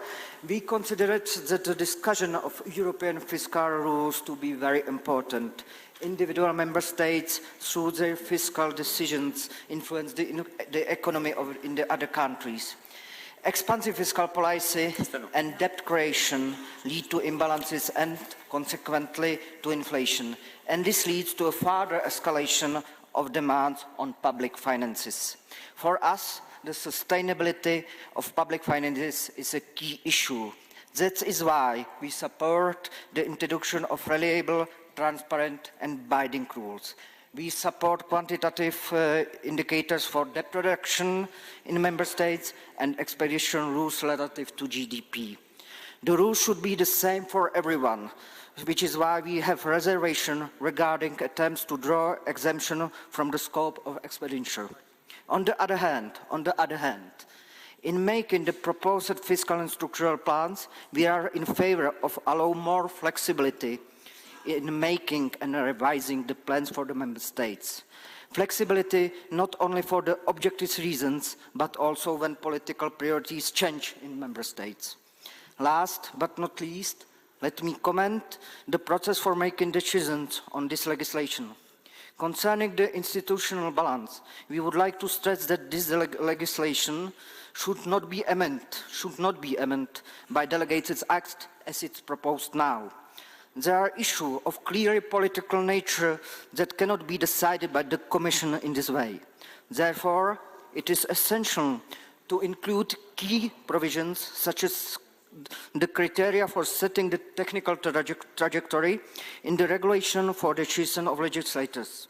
Finally, we believe that the general escape clause should only be activated and deactivated by the decisions of the Council, not solved by reversed qualified majority voting. Thank you for your attention. Muchas gracias. Thank you very much. The next speaker will be Sevota Starčević from Serbia. Dear Mr. President of the Senate, dear colleagues, members of Parliament, representatives of the European Commission, my name is Sevota Starčević. I am a member of Parliament of the Republic of Serbia, a member of the Committee on Economy, Regional Development, Trade, Tourism and Energy, and a member of the United Serbia, Dragan Marković Palma Parliamentary Group. The strategic goal of Serbia is membership in the European Union, and to that end, the Republic of Serbia follows policies and harmonizes its regulations with the EU acquis, because this is the surest way to improve political relations and the exchange of goods and experiences, as well as achieve democratic and technological progress. When it comes to economic recovery and the measures implemented by governments to amortize the consequences of the COVID-19 pandemic, the disruption of supply chain, the Ukrainian crisis and its consequences in the form of rising energy and food prices, the Republic of Serbia records good macroeconomic results. This year recorded real GDP growth of 2%, net inflow of foreign direct investments of 21.4%, and the budget revenues decreased by 11.6%. By external debt also increased to 35 billion euros, within 51% of GDP, and the unemployment rate to 9.6% by 0.7% compared to 22. Both industrial production and processing industry recorded growth, but an annual decline was recorded in turnover in retail trade by 4.3%, as well as a slight decline in exports. Imports of goods and services decreased by about 10%, and the inflation rate increased by 14.4% in 1 year. Dear colleagues, EU diplomatic assistance would be valuable to the Republic of Serbia to lift the blockade of the shipment of goods from the Republic of Serbia to the autonomous province of Kosovo and Metohija, which was introduced by the temporary institution of self-government in Pristina on the 14th of June 2023. The cancellation of this measure was requested, and all CEFTA parties, the European Commission and EU members, the US and the UK were informed about the blockade, harmful consequences and behavior contrary to the European spirit and values, but no results. In addition to these barriers, neighboring Bulgaria, a member of the EU, which has decided to introduce the additional tax of the gas through its territory. Thank you. Turkey next. Thank you, Mr. Chair. And I thank Spain as our good host. And I thank the speakers. We benefited a lot. Dear friends, today we find ourselves at a critical conjuncture where the challenges facing the European Union's governance and its economic recovery cannot be overlooked. In 2022, the European Commission took a significant step by issuing a commission that outlined future guidelines for the EU's economic governance framework and its reforms. These reforms were designed to simply increase transparency and enhance the efficiency of regulations while fostering greater national participation. Let us acknowledge the commendable efforts of the European Commission to streamline the EU's economic governance framework. However, we cannot ignore the multifaceted challenges that still confront the European Union. Despite the well-intentioned reforms, the EU economic recovery remains vulnerable to several international and external factors. The global economy is up to facing adversaries. Persistent public debt levels and need for balancing the financial stability are on the top of our list. Dear colleagues, the rapidly evolving international landscape, marked by geopolitical tensions and practices that is ruining and, I think, breaking international order, and trade disruptions and ongoing impact of the post-pandemic terms presents a complex web challenges that requires astute navigation. As the EU endeavors the clear of path towards economic recovery, it must be mindful of the interconnectedness of the global economy and the implications of its policies on the international stage. I think let us realize some of the competitors are going very far and very speedy behind, in front of EU. I think let us collaborate one another. Muchas gracias, Tilla. Thank you very much. Muchas gracias. Thank you. That brings this round of comments to an end. So now it's time to go back to our speakers and to hear their response. We will have time until about 1:45 for that, about 30 minutes. So, Mr. Fabrizio Valassoni, you have the floor first. Thank you. Many questions and many suggestions for reflection also coming from the other speakers on this panel. If I were to answer now the question that Mr. Feas posed, why didn't the Commission propose more, not just the economic governance, I think the discussion today is the answer. The discussion would have got stuck if we had proposed that. But if I want to give a more serious answer to this question, I would say that we didn't float the proposal for the reform of the economic governance in a void. We have Next Generation EU, which is a fantastic innovation. It's something that could not have been thought possible only 4 years ago. It's the first time we have something like that in Europe. Now, why is it so important? Some of you have hinted to this. The importance of Next Generation EU is that, again, I'm borrowing the words from Mr. Feas, that we can preach by example. If we deliver on Next Generation EU, then we can show that there is value in a future with a central fiscal capacity of sort. So that's for the future. First we have to deliver on what we have now. Second thing is on this topic, we proposed STEP. Now, STEP is the embryo of what was called earlier a sovereignty fund. STEP is stuck in the discussion at the Council. It's about 10 billion, no small money, but not exceptional amounts of funds, mostly to be used to leverage on existing instruments, yet member states are not that convinced. So again, another reason to be cautious in this direction. Now, why do we focus so much on fiscal rules? Is this an obsession, a technocratic obsession? No, this was a decision taken in 1989, before the euro was decided. In the report by the Commission led by Jacques Delors, it's written clearly that we cannot rely on market forces. They come in too late to discipline member states, and they come in too harsh.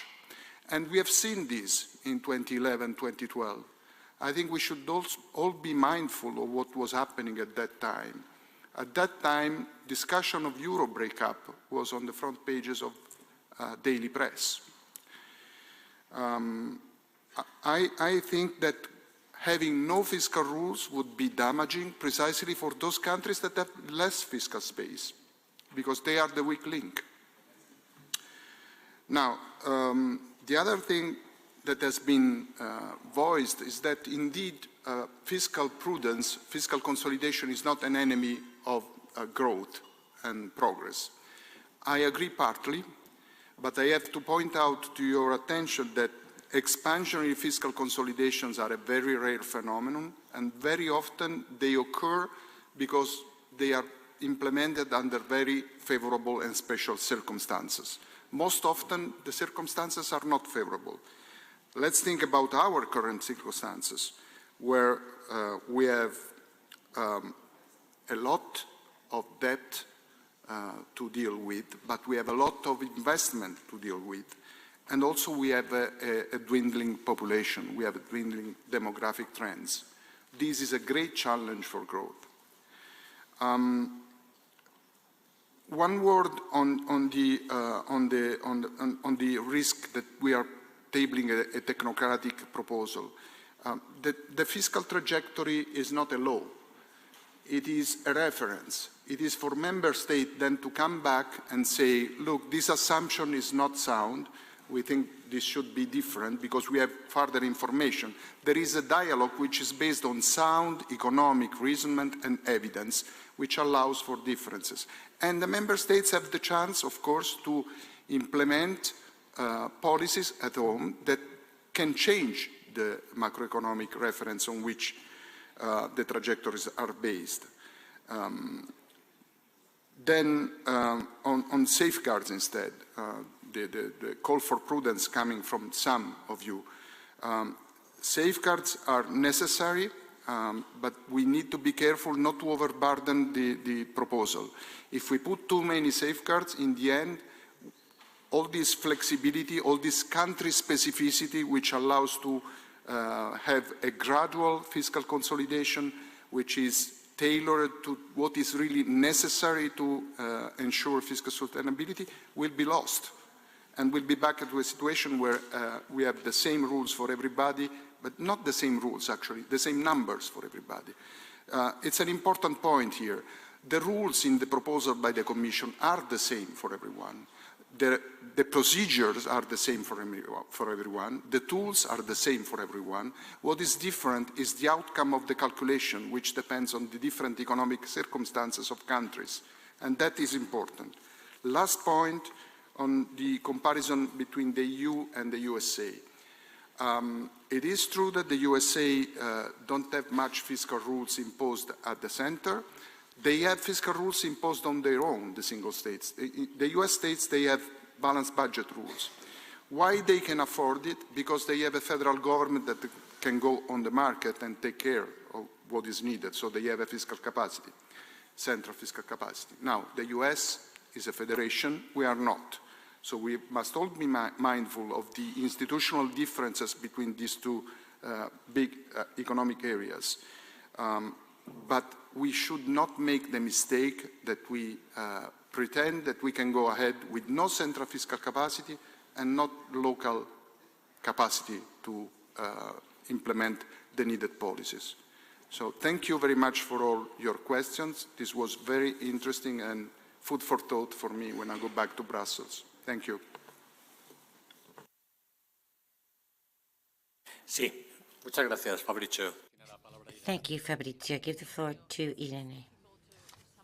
But I think that, as Mr. Balassone said, this debate highlights the complexity of this debate, the political complexity, and sometimes for me it's kind of frustrating because the debate has been going on for many years. all the economists by now more or less tell us the same thing, which is what Mr. Fayez has just said. But then when we try to translate the evidence, the empirical evidence, the lessons and the data, the empirics, into rules that have to be validated by politics, then other dynamics kicks in and everything becomes so difficult.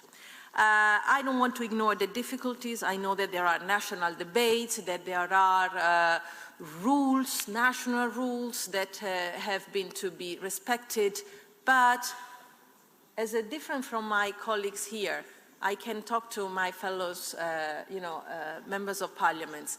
We are the politicians. We are the ones who are supposed to change the rules for the better, to improve the life of our citizens. And to do that, we need a vision, a long-term vision. We need to listen to what the experts say. We need to look at the data. We need to learn from the lessons, the mistakes, but also what worked in the past. Next Generation EU, I don't know there might be critical aspects, but with that kind of project, and also with the SURE, with the Europe of Solidarity that we tried to experiment after the COVID, we managed to bring back the European Union and most of the European countries to the GDP levels of pre-crisis within 2 years. With the Great Recession, it took us 8 years. For many member states, even more than that. So can we learn something from these and put aside our ideologies and try to see how can we build the kind of Europe that really is needed for our citizens? And one last thing. The debt, of course, we had to create a debt to finance Next Generation EU. But the sustainability of this debt is given by the growth that we managed to achieve in this year. That's how you achieve the sustainability. This is what the money is for, and this is what, and this is our duty, to guarantee the growth that then is used not only to repay the debt, but to guarantee to the citizens to keep the employment, to keep the salaries, to keep the services, to keep the healthcare, to keep the education. So this is the balance that we have to find, and this is what we should be fighting for. So thank you very much for the interesting debate. Muchas gracias, Irene. Es el turno de Enrique. Thank you, Irene. Enrique Feas has the floor. Muchas gracias. Thank you. There's been some comments. I maybe comment on and answer some of the questions. The importance not only of defining rules, but complying with them has been mentioned, and I fully agree. It's one of the most complicated parts of the Commission's proposal is precisely the enforcement of the rules. That happened in the communication, for example, to justify non-compliances or structural funds. It disappears later from the legislative proposal. It's important and needs to be done. The Commission, Mr. Sanchez-Garcia, does not have to tell members how they need it. They have to implement their economic policy. What they have to tell them is how to avoid distortions or imbalances that affect other countries. But is it compatible with Next Generation EU? Of course it is, because that Next Generation EU is European debt, and that's why it's such a big step forward in the European integration process.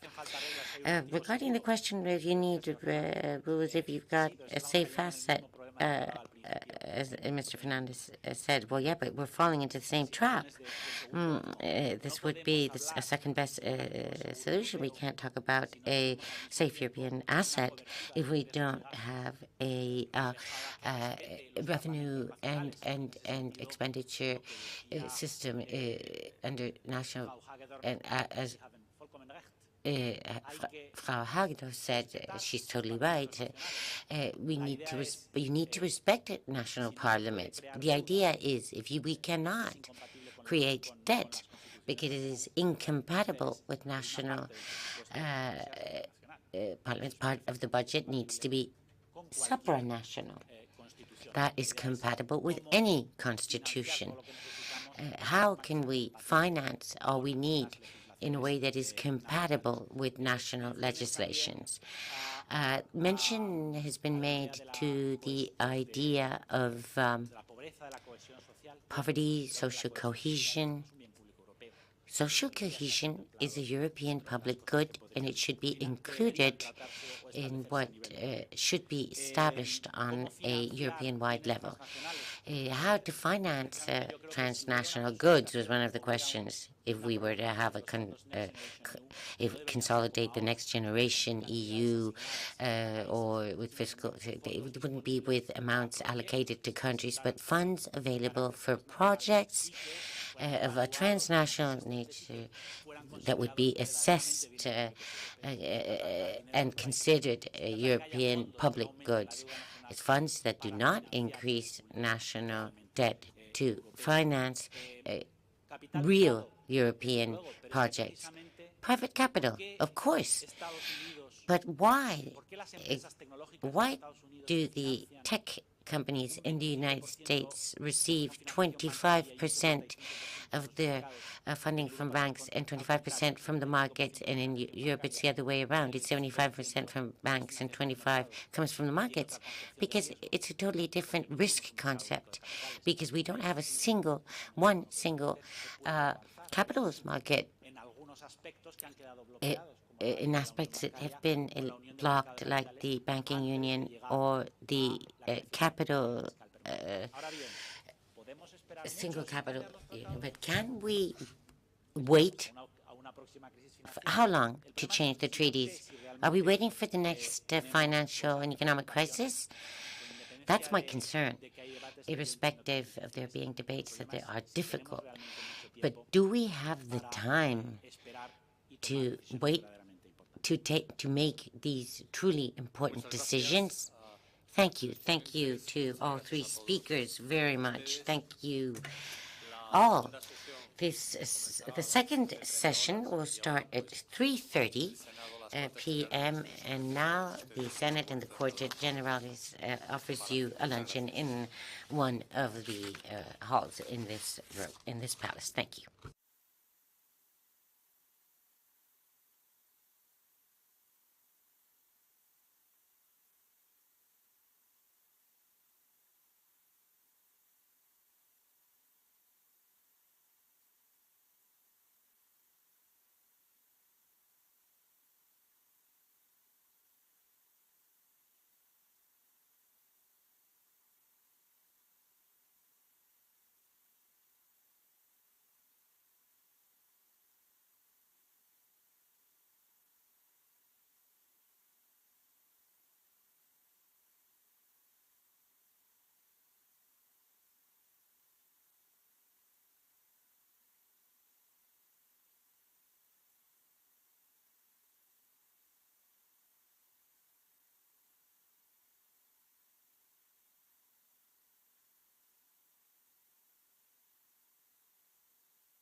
Buenas tardes.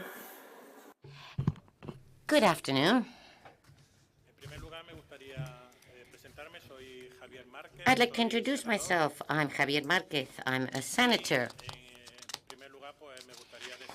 And I would like to join my colleagues in welcoming you to the Senate and to Madrid and wish you a nice day.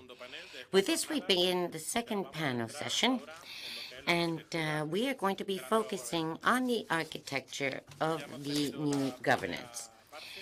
We've already had our first discussion, quite interesting, with some very salient words and working on being more transparent, simpler to implement, to have the rules better adapted to the needs of the different countries, but common rules, shared rules, so that some countries don't benefit over others, in order to achieve a balance with better oversight mechanisms as well. So it's about seeking sustainability of debt. If there is a debt, that it can be paid off, and that structural reforms are undertaken by countries so that everybody's competitiveness can improve. We cannot forget, of course, that we're going through high inflation rates, energy costs are high. There's also a war in the Ukraine, to which we now have to add the war in Israel. Yet to see how it will affect the world's economy. Then the climate change crisis with drought, and which impacts the prices of food and produce, and then the environmental and the digital transformations as well. According to the organization, I only have 2 minutes, so I'll have to be brief. We will be listening to Javier Pérez, who is the Director of International Economics and the Euro area of the Bank of Spain. Also, Herbert Dorfman, who comes from the European Parliament, and Mr. Pim Lex-Cravert, Senior Cabinet Expert of the Executive and Executive Vice President for an Economy that Works for People. The floor is yours, Javier. Thank you. Thank you to the Senate for this invitation. It's a great pleasure to be here with you. I have some slides with me, and I'm going to be speaking in English. I think it will make it easier for the majority of people. So, I'm coming from a central bank, so I've been in these discussions on monetary fiscal policy interactions over the past 20 years. Actually, I was talking to Fabrizio 5 minutes ago, and we used to discuss about fiscal already, when both had the hair in our head. So basically, for us, all this discussion that you have, and I see that in the previous session that I sadly enough missed, there was already a lot of discussion. So I will enter very quickly into my key messages for you, taking into account that for me it's a pleasure to actually have you there because you're the ones doing this, no? Basically.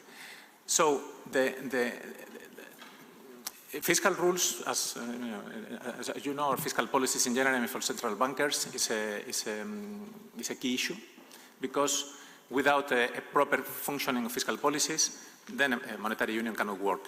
So basically, our monetary union is an incomplete monetary union. It's still an incomplete monetary union. It will be an incomplete monetary union even with the best possible reform approved by you or that you have on your portfolio. And so for us, it's very important. So I'll kind of flag to you, let's say from the technical debate, like some strengths of this proposal that is on the table, some weaknesses, and one key issue which is not even in the table, and that is the most important one, and is missing in the debates. No, just to be a bit provocative. So, from the, let's say, technical point of view, and this is a huge progress in this reform, the key strength really of the reform proposal of the Commission, or the discussion that your colleagues are having, is having this medium-term view. It's important. Medium-term plan is a good idea. You all know. I'm not going to spend. And in particular, you focus on spending. Why? I mean, if you think about the question of spending, then you have to think long-term. You cannot think year by year, because otherwise you cannot really make the proper investments. If you think about the costs or the needs or the investment needs to make the climate transition, you need to think many years ahead. Otherwise, you end up doing suboptimal decisions, aging populations, etc. So this is very good. Conceptually, it's very important. And theoretically, as I was saying, this allows, or this would allow, let's say, the policymakers to focus on the composition of public spending, which is good, no? Because then you can think about investment, social spending, education, all these things, with a sufficiently long time horizon ahead. You can reform and have the yields of the reforms in several periods, so that's very good. You can manage public debt over the cycle, and also you can kind of make gradual fiscal consolidation when needed, and also gradual fiscal buffers when needed, no? Because, I mean, fiscal rules should operate, or fiscal policy should operate like symmetrically over that. No? And at the same time, something which is very important, sometimes is also outside of the debate, with medium-term plans that are credible, then everybody looking at fiscal policies knows where fiscal policies is going. No? Which sometimes, I mean, that is not typically, or not many times, the case. No? So medium-term planning is a good idea. Second, fiscal rules are a good idea. Particularly, as I was talking before, in an incomplete monetary union as the one we live in. So this is an incomplete monetary union. That's why then we need fiscal rules. So actually, fiscal rules do not create, typically when you look at the academic literature, pro-cyclical fiscal policies. So fiscal policies are pro-cyclical because of policy decisions, and the fiscal rules try to prevent that, or are pro-cyclical insofar as fiscal policies are pro-cyclical. No? So this is important, and I think that the reform proposal recognizes that, and it's very good. No? But then at the same time, the key weakness of the reform proposal is medium-term budgetary planning. So I just changed in the title the word strength and weakness. Why so? Because basically, let's say the policymaker, you still have to convince the public when the reform is outside that this is going to work. And this is not a theoretical concept. No? What evidence do we have of fiscal plans working? No? When you look at the literature on budgetary plans during the budget cycle, let's say 1 year, then typically the literature what says is that once you control for unforeseen shocks, recessions, pandemics, etc., then still in the implementation of fiscal plans during the budgetary year, you see a lot of political, electoral cycles, you see overspending, etc., etc. So there is a pro-cyclical bias in fiscal policies. That's why fiscal rules are there, to kind of prevent that and tie up things. No? So we have evidence on short budget cycles, and the evidence says that we need rules, otherwise we don't have, a way of tying up the spending plans and living up to promises. But then when you try to find what evidence we have of medium-term budget plans working in history, I mean, basically we have very little, no? The large scale and massive natural experiment have been the Stability and Growth Pacts, no? So this has been outside since the beginning of the 2000s. It was part of the Maastricht Treaty transition. Then it was strengthened in the wake of the crisis we have a couple of decades ago. And the ability of stability programs to signal the medium-term behavior of fiscal policies have been relatively weak. So in that sense, I mean, we don't have a lot of international, this is in Europe, but when you look at other countries all over, I mean, everybody has fiscal rules. You look at Brazil, you look at kind of the US, you look at Canada. When you try to find successful experiences or evidence, there is not much. There is a lot of theory, but there is not much in practical implementation. No? And typically, I mean, people, when you look at, for example, there is the chart I have there with all this, so you see the public debt in one country, in this case is Italy, and the lines that go down are the stability programs published every year by the authorities. So this means that public debt was growing despite the signaling of a stability program of medium-term plans that debt was going to be reduced. No? So we don't have much experience. This doesn't mean that the new rules can be a success. But of course, I mean, we have to put a question mark. No? That's why the discussion is going into how to make this successful, and this is this is well known. Because at the end of the day, you have difficulties with, let's call it political cycles, in the sense of bias to spending for different reasons. No? So I'm not putting any judgment on that. No? There is a lot of uncertainty, and at the same time, there are long-term trends that interact with planning. So the longer you plan, then you have trends. And one, for example, just to quote from the most recent academic literature, one big result is that these two charts that I don't think they are quite visible. These are two charts that start in 1960 until last year. On the left-hand side, you have public investment. On the right-hand side, you have social spending. You know? And when you have it, typically, for whatever reason, and you do this for the US, you do this for the Euro area, you do this for the European Union, you do it for individual countries, you do this for Latin American countries, there is a tendency of social spending to go up and other spendings to adjust, typical capital spending. No? So the aims of medium-term planning are very good. You should take into account that there are all these long-term, medium-term trends which are very powerful behind. No? So this gets a bit more difficult when you even think about horizons beyond the projection horizon. No? You all know, and you've been discussing about that in the previous session, that these technical plans and the plans submitted by the authorities will have like 4-7 years. But then what's important is what's behind. So, for example, if you look at the CBO, the Congressional Budget Office of the US, they have these scenarios, regular scenarios that they publish and they analyze until 2050. Or when we look at pensions plans, we look at really long term, because we have to look really long term. No? And the problem is that all these issues become more complicated in the future. And just to put you one example, and I will walk you through these things, it's relatively complicated.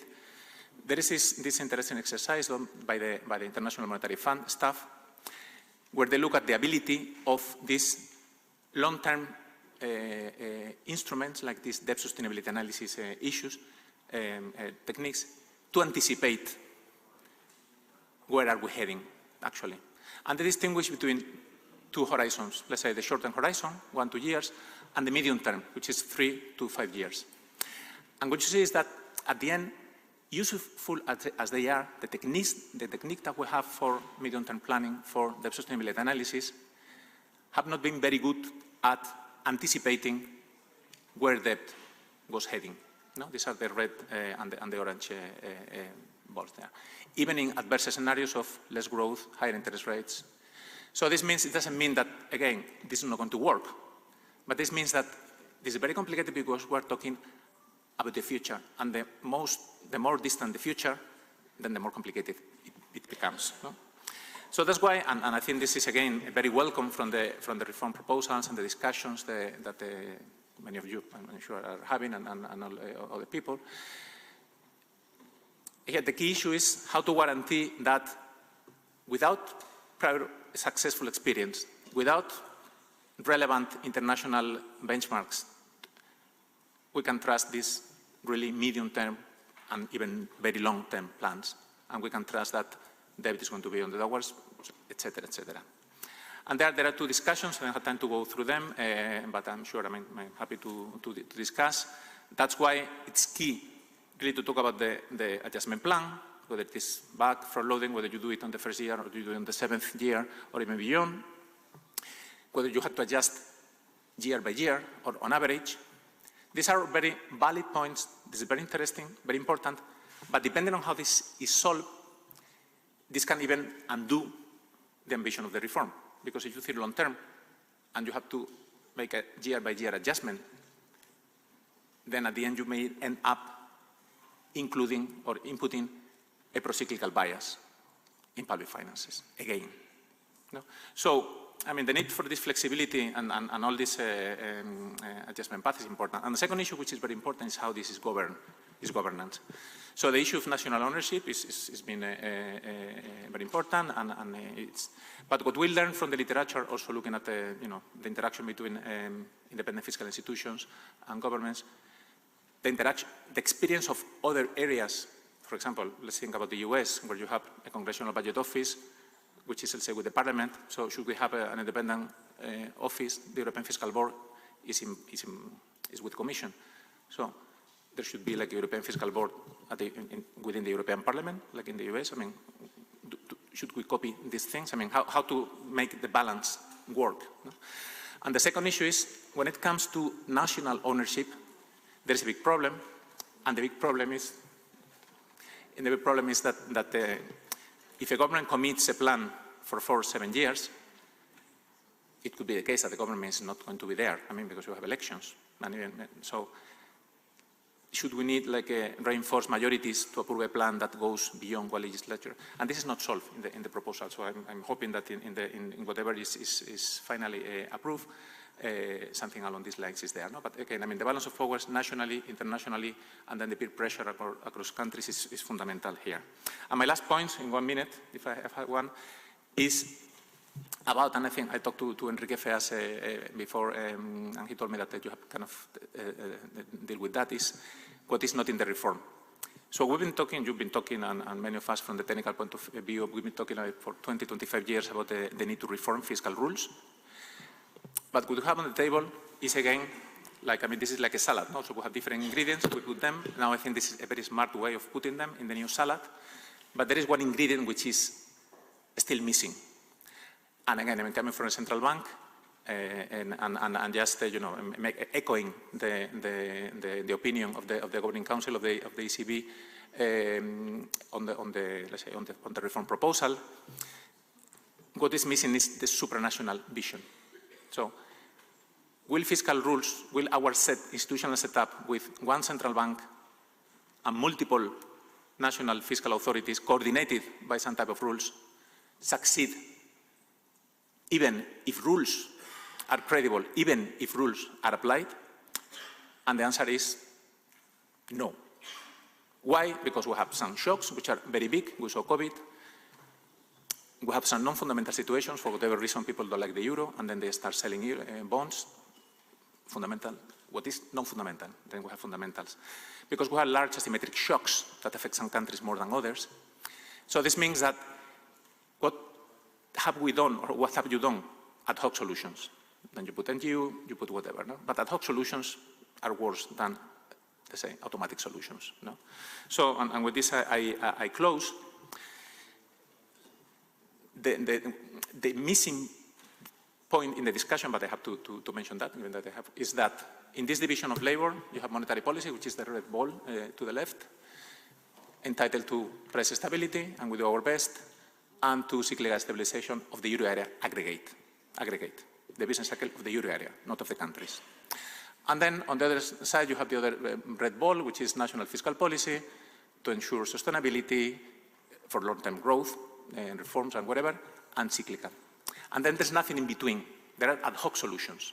So without the central fiscal capacity and other things, but in particular with the central fiscal capacity, when we have big shocks, or very big asymmetric shocks, in this very complicated world in which we are, as I'm sure you have discussed in the previous session, then the framework will fail, even if everybody does their job. And sorry, I only had this minute. I wanted to be provocative. Thank you so much.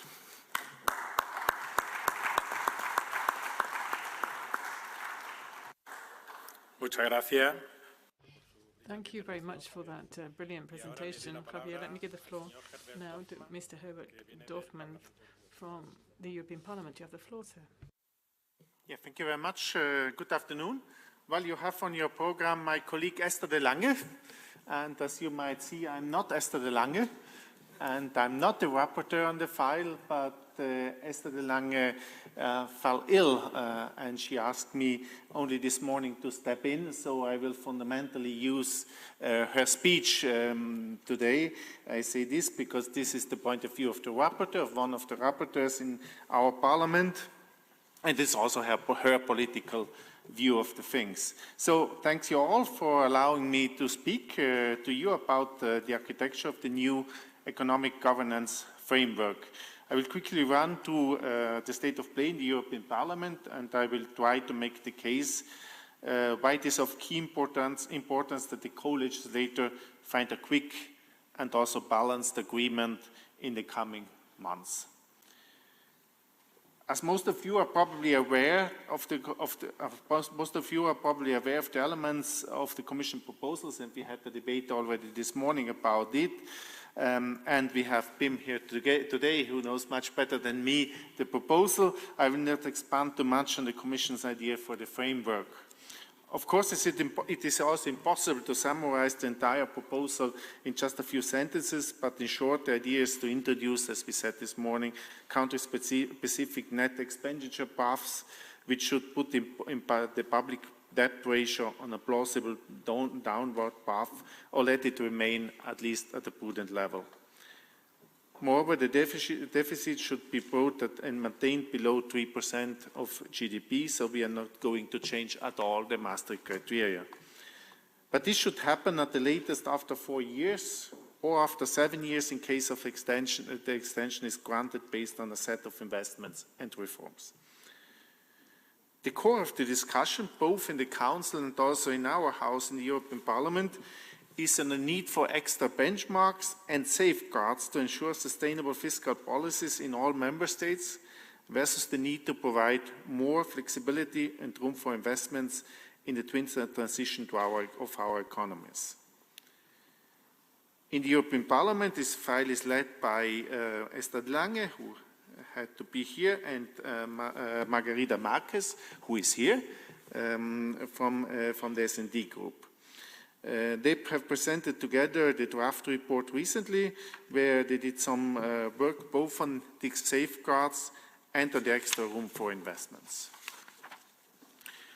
On the safeguards, they agreed to put a number on the debt safeguard and to provide a bit more flexibility on the definition of net expenditure. Concretely, a new safeguard, the proposal is that the public debt ratio stabilizes over the adjustment period, 4 to 7 years, and that the debt ratio is reduced by at least X percentage points of debt to GDP on average per year over the projection period. This X, so this number, this figure, will be, or this will be a concrete figure, but there is no concrete figure yet. On the room for investment side, we slightly adjust the net expenditure definition, where we add 2 exemptions to the Commission proposal. The interest cost for the RRF loans and national expenditure on co-financing of programs funded by the European Union, such as cohesion spending, with a cap of 0.25%. The deadline for amendments in the Econ Committee is just closed last Monday, and now the rapporteurs are looking at all the inputs from the colleagues and discuss the report also with the shadow rapporteurs from the other political group. The timeline is tight. Margarida and Esther were appointed as rapporteurs only in September, and ideally they should finish the file before the end of the year, because, as you know, the general escape clause will be disapplied by the end of this year. So it is of strong importance to reach an agreement on this file soon, within the Parliament, within the Council, and then between the two co-legislators. During the outbreak of the COVID pandemic, the general escape clause has been applied, and rightly so. However, debt levels in the EU were already high before COVID and have risen steeply since, to levels around 84% in the European Union and 91% in the euro area in the first quarter of 2023. Meanwhile, deficits are still much too high, 3.4% last year for EU as a whole, and it is highly doubtful whether the EU average deficit will fall below 3% in the coming 2 years. Perhaps more importantly, budget deficits are particularly high in some of the member states which already have very high debt levels and therefore have the least room or have no room for further debt increases. With interest rates climbing to levels we have not seen for a long time, member states are starting to realize again that debt is no longer for free, that markets are not eager to buy any issued debt irrespective of the member state's fiscal policy, and that debt servicing costs can be a substantial burden on the budget. And meanwhile, with inflation still around twice the target level, member states cannot count on ECB monetary policy to suppress their interest costs. Therefore, our economies and for the credibility of the European Union and the monetary union, it is key that we reach a solid agreement on the new economic governance as soon as possible. I have the feeling, or Esther has the feeling, that in this debate there is some wishful thinking.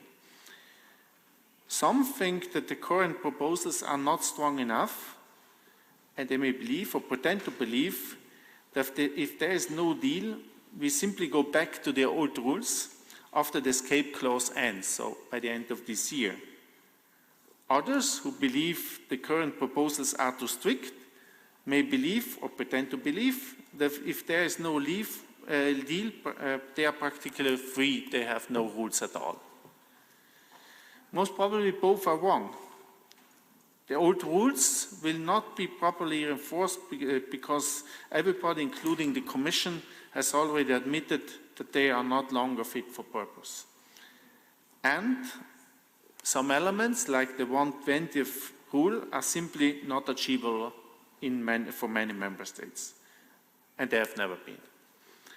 However, simply because the old rules will not be properly enforced, this does not mean that there is no need for rules. Therefore, I believe that it is everybody important that an agreement is reached soon.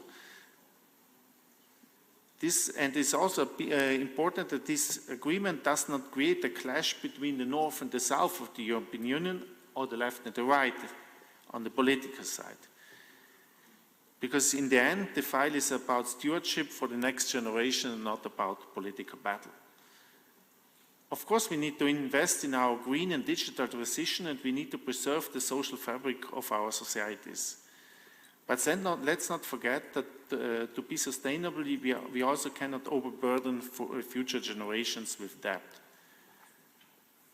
This requires us to find a balance between three forms of sustainability: the economic sustainability, the social one, and the environmental one. Esther and the co-rapporteur Margarida Marquez tried to find this middle ground so far in their draft report, and they hope they will be able to achieve a good balance finally in the Parliament's report and an agreement among the legislators, so also including the Spanish Presidency. So thank you very much for your attention.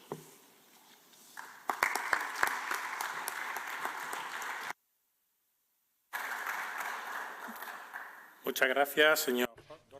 Thank you very much, Mr. Dorfman, for your presentation. And now I would like to give the floor to Mr. Pim Lescaret, Senior Cabinet Expert of the Executive Vice President for an Economy that Works for People. Thank you very much. You have the floor. Thanks for inviting me today in the Senate. Thanks a lot, everybody, for being present. And I would actually like to discuss three topics with you in relation to the economic governance review today, and the previous speakers have alluded to many of them, so I'll try to be short, and also looking forward to the debate with all of you. So first of all, I would like to discuss the why. What are the challenges that we really need to address with the new fiscal rules? So why are we doing it? Then secondly, shortly, the how, recalling a bit the logic of our proposals. And then finally, I would like to say a few words about the next steps. So starting with the why, The first reason is, of course, that the environment in terms of public debt has substantially changed over time. And as already been said, debt in the euro area now stood at 91% of GDP in 2022, and that compares to 70% in 1999 and 84% in 2019. So we have incurred increasing levels of debt over the last decades.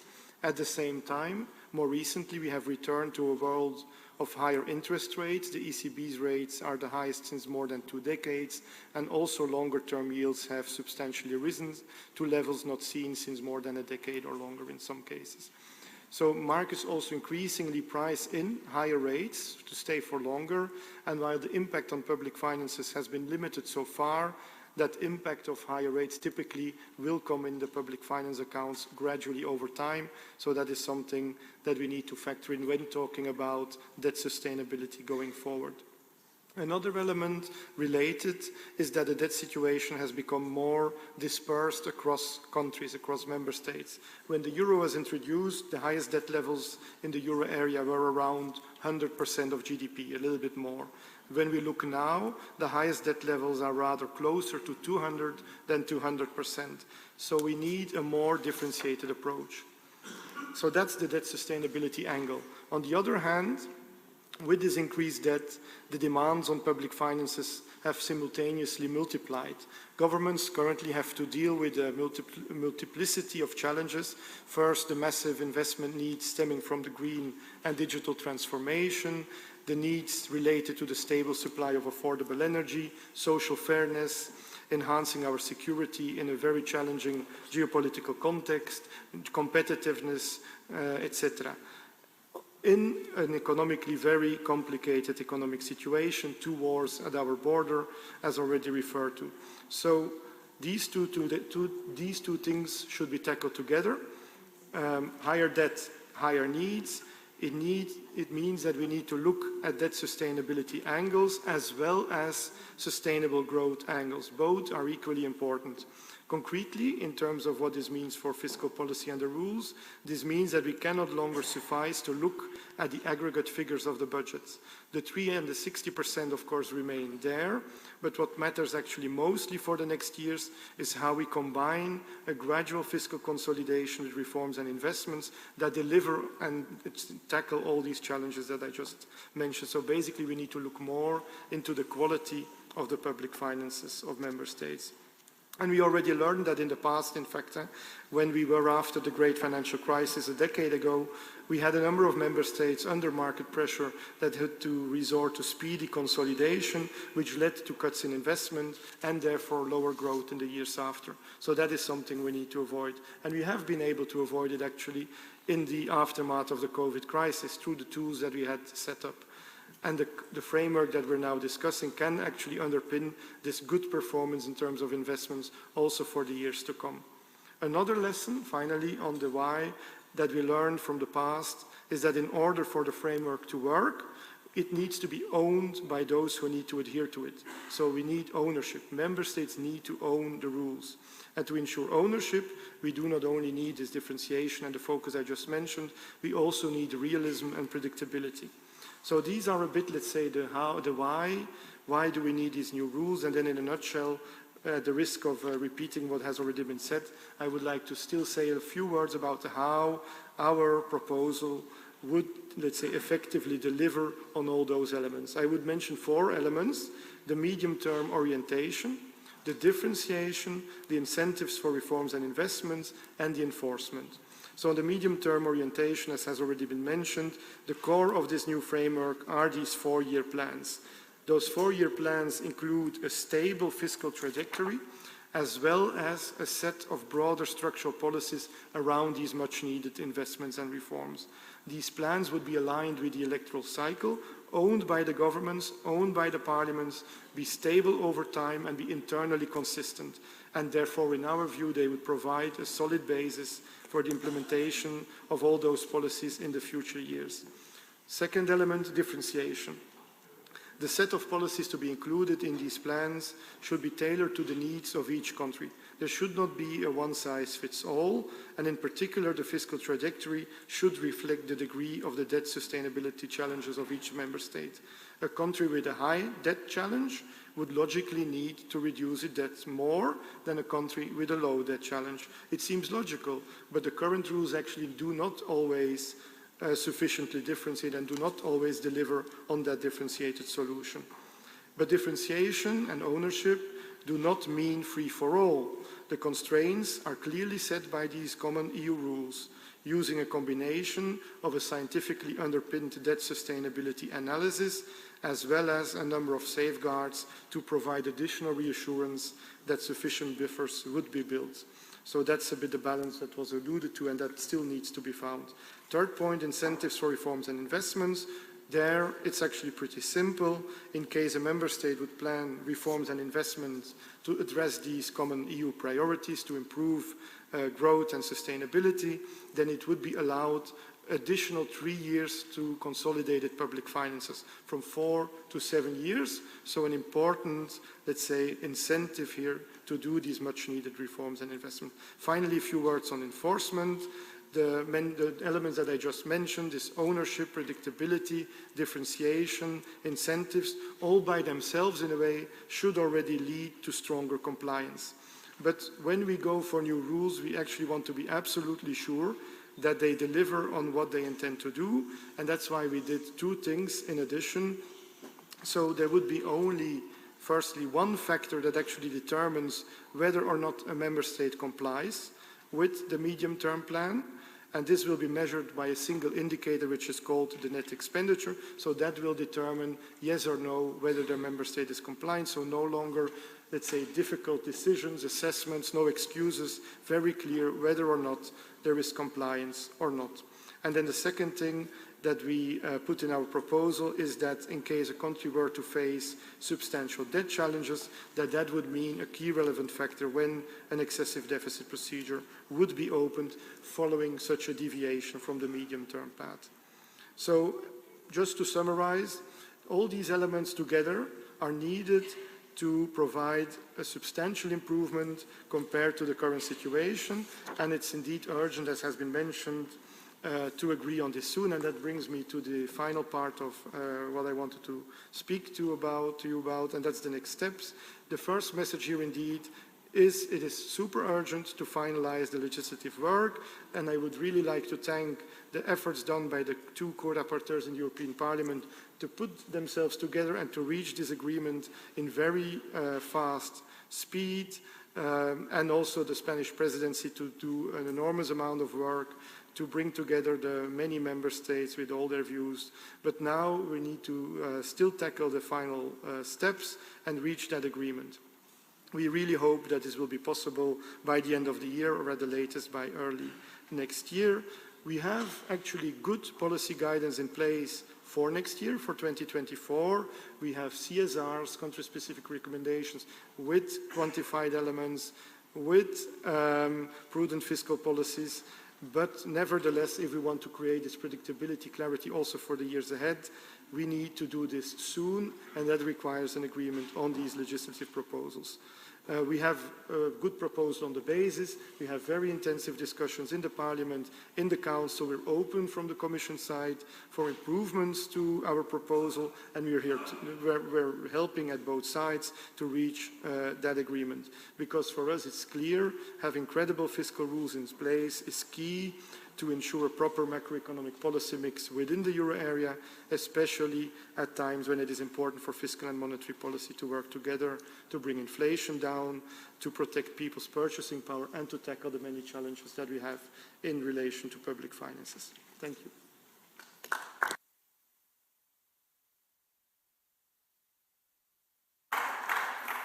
Muchas gracias. Thank you very much to you, Mr. Lesgroet, for keeping your time and also for that excellent presentation. So it's now time to move on to the question session. Let me remind you that if you have asked for the floor, and you need to stand up, and you have 2 minutes, to speak. Let's see if we can make this session dynamic. So the first request for the floor is from José María Sánchez.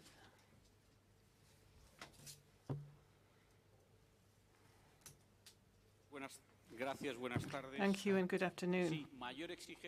Yes, more requirement for compliance with national plans from the EU and more flexibility in the content of national plans proposed by the Member States to the Commission and the Council. Well, I have nothing more to say about that except what I said before. This thing about flexibility, we don't quite understand what you're getting at. We have just had the chance to check, talking about the so-called architecture there of the governance framework there. And the budgetary plans, we've heard a little more about how this is going to be monitored and controlled and governed. We heard a lot of interesting data from Mr. Perez, economic data, but there was no conclusion that he drew from any of the data he showed us. He simply said that there was this uncertainty. So we're quite clearly unsatisfied by all of this, because if we're going to continue to talk about sustainable debt without quantifying what sustainable debt actually means, then we're talking on the fly, really, aren't we, to use an expression. A very straightforward example for you. In the Next Generation EU funds, there was this proposal for 750 billion euros there in 2021, and the amortization of principal and interest would be by 2028. And that is what we heard from Madam Tingali in her presentation. So the secret to pay off debt is for growth to be higher, so there's more growth, and that's really not telling us anything new at all. This is really going back to ABC, isn't it? And the basics. But in the case of Next Generation EU funds, this was not what was done. We don't know why that was the case. It was 750 billion euros, and we don't know why it was 2028 was to be the deadline there for the amortization of that funding, nor do we know whether that figure or the time for amortization was based or not on an estimate of growth in the Member States, because it would seem impossible in that period of time. Let me give the floor now to Paola Didoni. Gracias, Senor Presidente. Dear colleagues, in Italy, debt sustainability is the most important challenge for a sustainable growth in the framework of the new European budgetary rules. However, the current Stability and Growth Pact presents critical issues that require a review. Italian Minister of Finance Giancarlo Giorgetti declared the necessity to an agreement for the EU economic governance without suffocating the economy. To do so, we have to exclude investments from the current spending, the so-called decoupling, for a greater flexibility in strategic area of European policies. In particular, investments with European funds that support economic recovery, for example, the National Recovery and Resilience Plan. The debt to GDP ratio cannot damage investments in key sectors. It is important to find the right balance between budget consolidation and the promotion of growth. In Italy, instead of helping growth and welfare, the Stability and the Growth Pact has often penalized municipalities to responsible budget policies. The restriction of the pact blocked allocation of funds for local investments.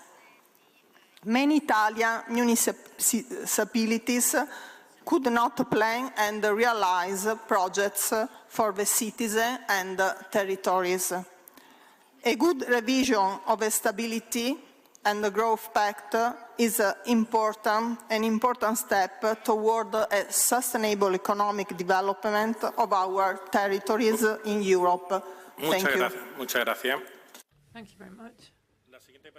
The next speaker on the list is Lina Lopez. It's me. Thank you, dear President, dear Speaker, dear colleagues. I would like to add to your debate two brief remarks on aspect of the state budget, Portuguese, which I consider to be very important.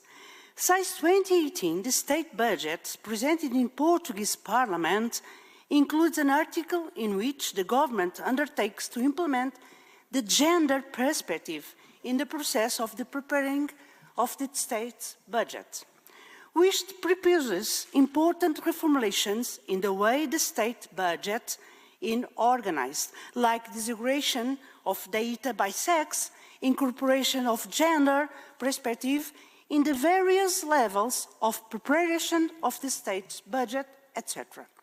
Our most ambitious goals is that in the way the traditional concern focus only on the allocations of the research in complemented with the perspective of the results and the return of the budgetary measures that are proposed.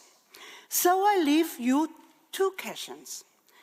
First, whether consider it important to introduce a gender perspective in state budgets and to analyze the impact of gender at the various levels of the preparation of budgetary measures. Second, if the organizations where they are inserted, it takes into account the budgets with a gender perspective when preparing the respective budgets. Thank you very much. Muchas gracias. Thank you very much to Madam Lopez. Let me give the floor now to Antonio Nisiani. Grazie Presidente, il vecchio patto è stato molto poco efficace sia per la crescita che per la stabilità. The old Stability, Growth and Pact didn't actually work for stability or growth, so it's absolutely essential for us to change it. That is the 26th of April proposal, isn't it? And unquestionably, this is a positive step forward. We need to have simpler rules, more realistic rules for those rules to be abided by and to ensure that we can have more growth. We need to be budgeting in the medium term. We need to take into account the specificities of each country, and that's the only way that we can establish more realistic objectives, and that will make reforms and investment that we need easier. However, there are a couple of aspects that are important to point out in this last phase of the negotiation.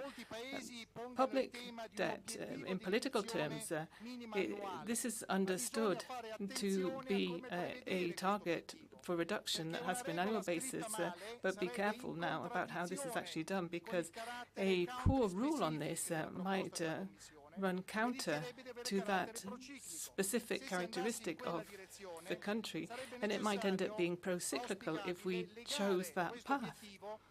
In that case, we would have to link the goal or the target to economic growth with certain clauses which might talk about certain adjustment periods if growth doesn't achieve its target. Second point, investment. If Europe really wants to have sustainable and inclusive development, if Europe really wants to be able to actually address the challenge of the US and China and increase its defense capabilities, what it has to do is invest much more over the next few years. And I'm talking about tens of hundreds of millions of euros. We know that the Golden Rule is not something that is shared by all member states, but you can't leave up to each country the fiscal rules. If we want to actually achieve goals, we need instruments such as Next Generation. Let me give the floor now to Cristiana Erotrotolo. The legislative proposals put forth by the European Commission are a positive step because they acknowledge the distinct challenges and specificities of each EU member state and respect the Union's diversity. One of these challenges for my country, Cyprus, is the fact that Cyprus is a frontline member state which witnesses the highest rate of asylum applications in relation to its population, primarily due to the continuous instrumentalization of migratory flows by Turkey, as the last European Parliament report on Turkey highlights. Cyprus is also adversely affected by the negative impact of climate change. Therefore, it is a significant development that the national medium-term structural budgetary plans are tailored to address the particular challenges of each EU member state. We recognize the merit of a more realistic and gradual decline of the public debt, taking into account the country's specific challenges, while also promoting the reforms and substantial investments required for the ambitious green and digital transition plans.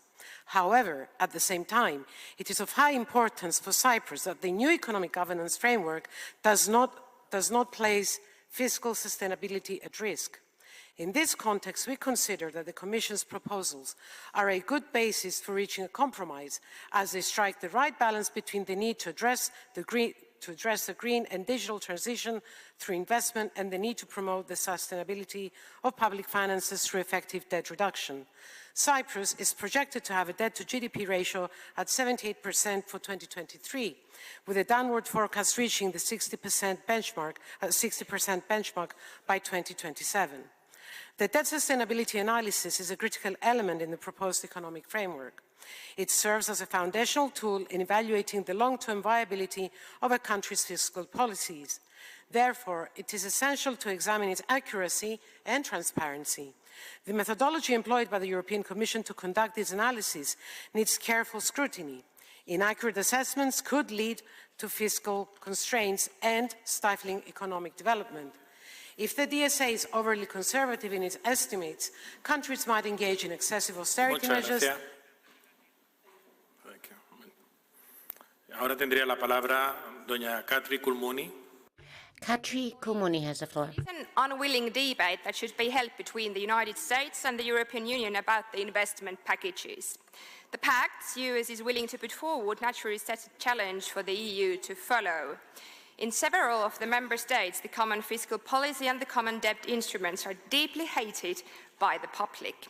They are seen as promoting support for the countries that haven't had commitment to follow the common fiscal policy rules. While building the huge federal-level investment packages, the US economy is still following the same principles created in the 19th century to reduce the state-level debt. In that time, some of the US states suffered over a constant over-debt problem. This continued as long as the Congress decided to accept the bankruptcies of the states.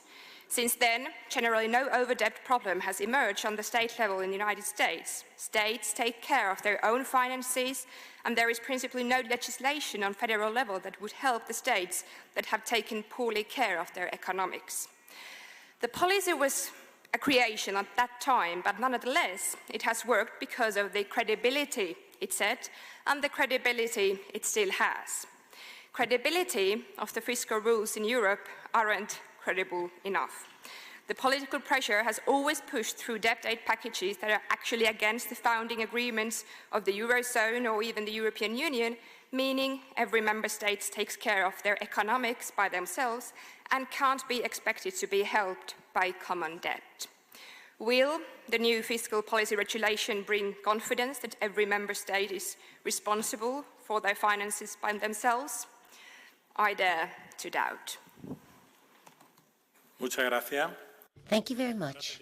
Now we give the floor to Mr. Jean-François Husson.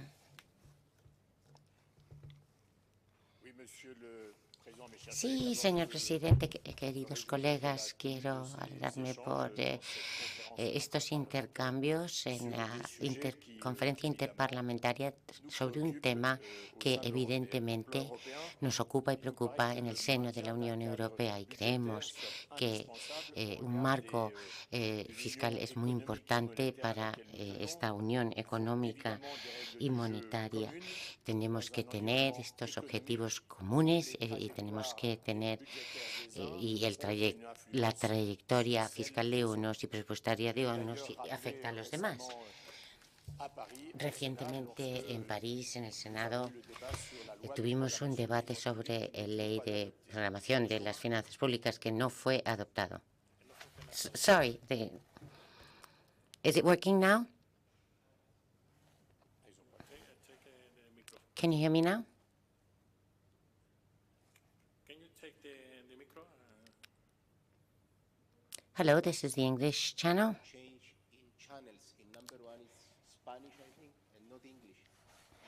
Yes, that is correct. Number 1 is English.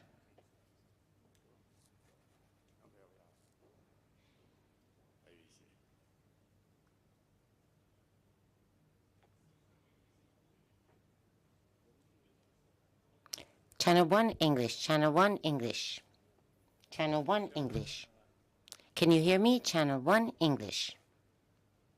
Channel 1, English. Would you mind? Yes, thank you.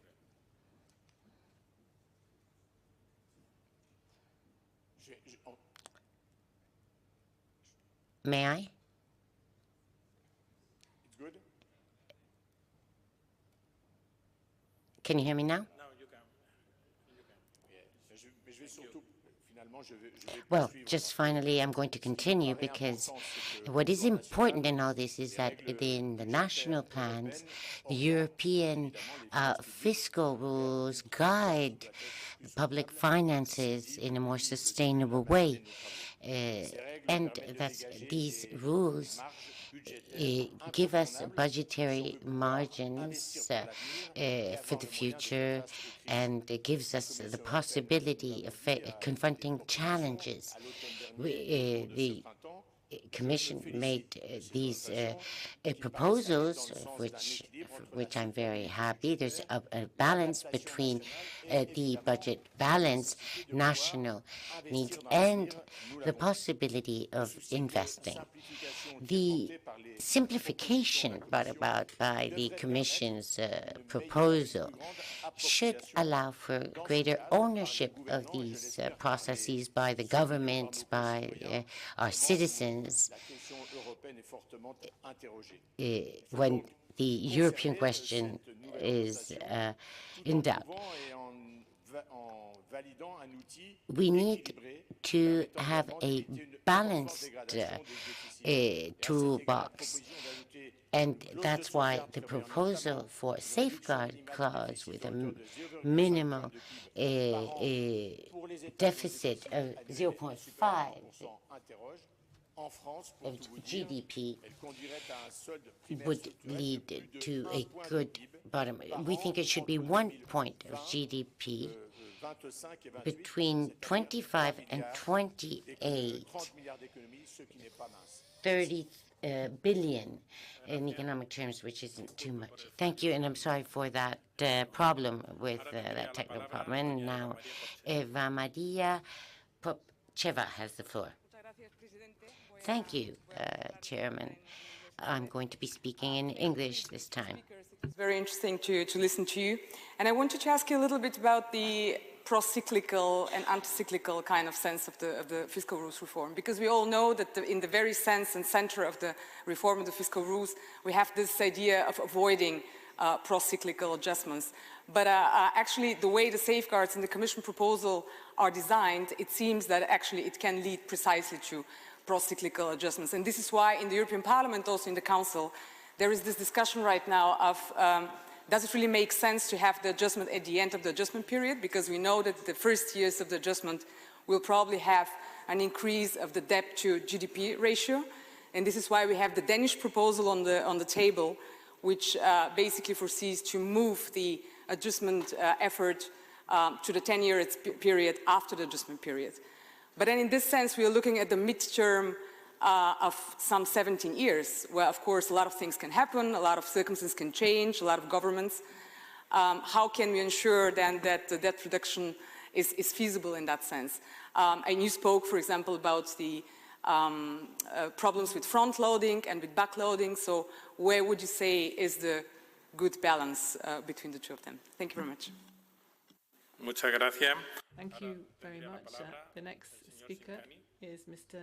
Sean Canny.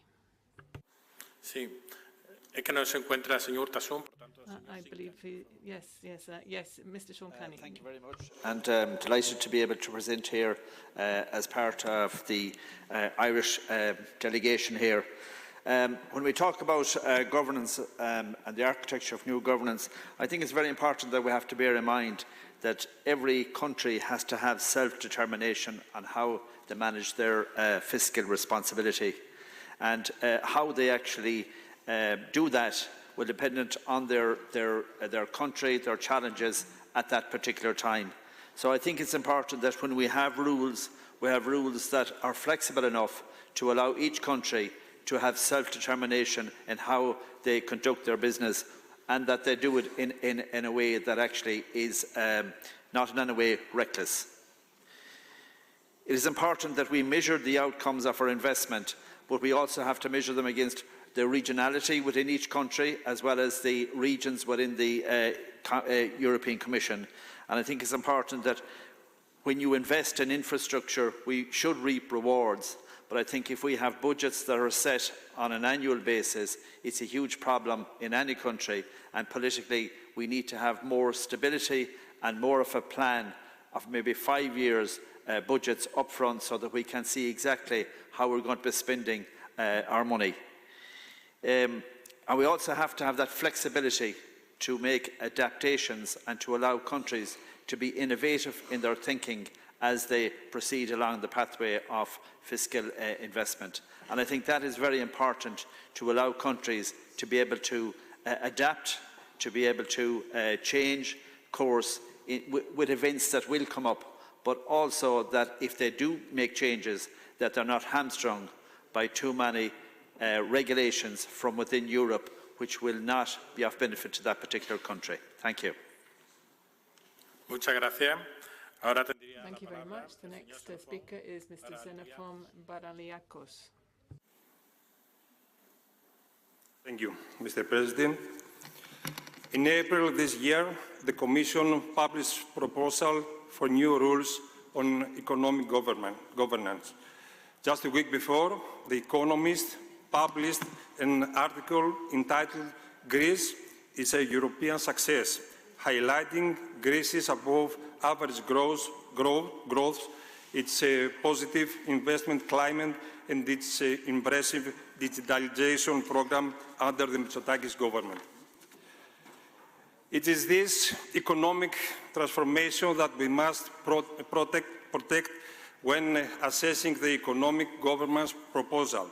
We must not put that at risk in any way. Greece probably welcomes the proposal put forward by the Commission. Above all else, we need a framework that supports growth, and growth requires investment. The Greece 2.0 plan is not only one of the most ambitious plans in Europe, it is also one of the most advanced in its rollout. We are one of only a few member states to have submitted a request for a third RRF payment. So, the protection of investment spending, ensuring that we have enough fiscal space to support growth, must be the #1 priority. Greece has been compliant. The Greek economy is growing, and it can grow even more. Let's make sure that the economy's governance framework does not clip our wings. Thank you. Muchas gracias. Thank you very much. The next speaker will be Andres Suajevs. Mr. Chairman, fellow colleagues, some general remarks as well from myself. I think we have to speak frankly. I think as long as the essential parameters of the Stability and Growth Pact, such as the 3% deficit rule and 60% debt rule, stay in place, no meaningful reform is possible. I think also the policy goal of debt reduction in the face of huge investment needs also makes little sense to me. But I think there are three more specific points I'd like to make. One is that I think there's a certain contradiction in wanting to increase national ownership over fiscal policy while at the same time trying to make this very technical. I think if you look at the subtitle of this discussion, you can see it is going to scare most people away, and I think that also includes MPs. And I think there's a certain tension here. I think we have to be frank about the fact that debt sustainability analysis is also going to be controversial.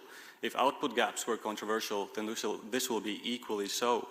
So I think it is an absolute must that the methodology underpinning debt sustainability analysis is transparent, it is open to debate and revision. I think when it comes to net expenditure pathways, it does look more promising. It does make more sense to plan investment and reforms in a larger time period. But I think, as one of the speakers also at the very beginning said, we have to make sure, we have to keep in mind that there is a possibility of major external shocks. And I think if we create a framework that is going to have to be revised again in the face of major external shocks, I think that's going to call into question the entire feasibility of this process. I also think in some instances there are going to be cases where we are going to try to project the debt sustainability far into the future, even 10 years. And I think if you want to do that with a certain precision, it has elements of astrology in it. But I think for a country like Latvia, it does make sense to support the European Commission proposal, but I think there is a risk that the execution of it is not going to change anything meaningfully. Thank you very much. Muchas gracias. Thank you very much. The next speaker is José Guzmão. ¿No está? Bueno, pues entonces... He's not here, I believe, so that in that case we'll move on to Bettina Hagedorn.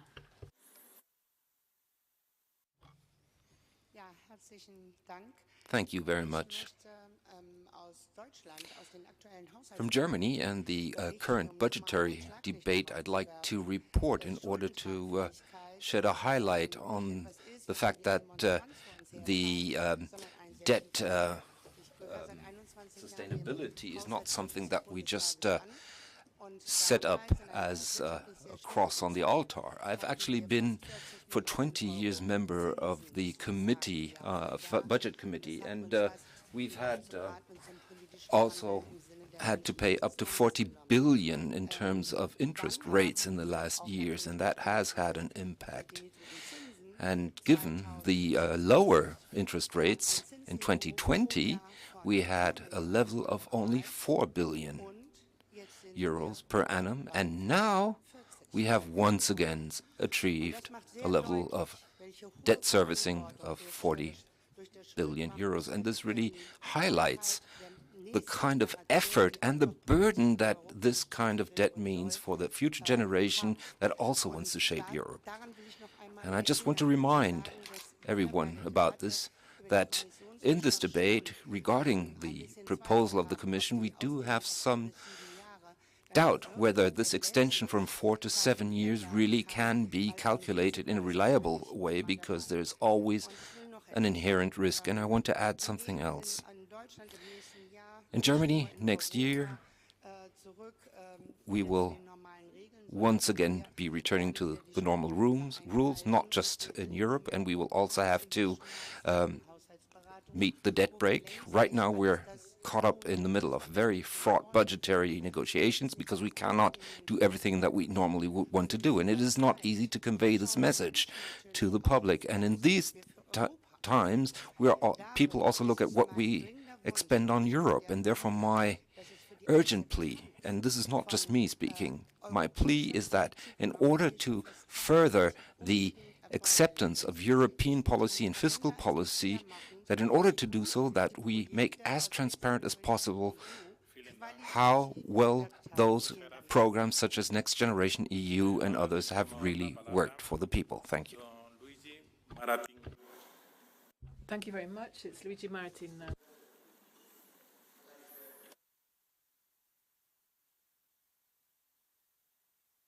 Grazie Presidente. Ma la storia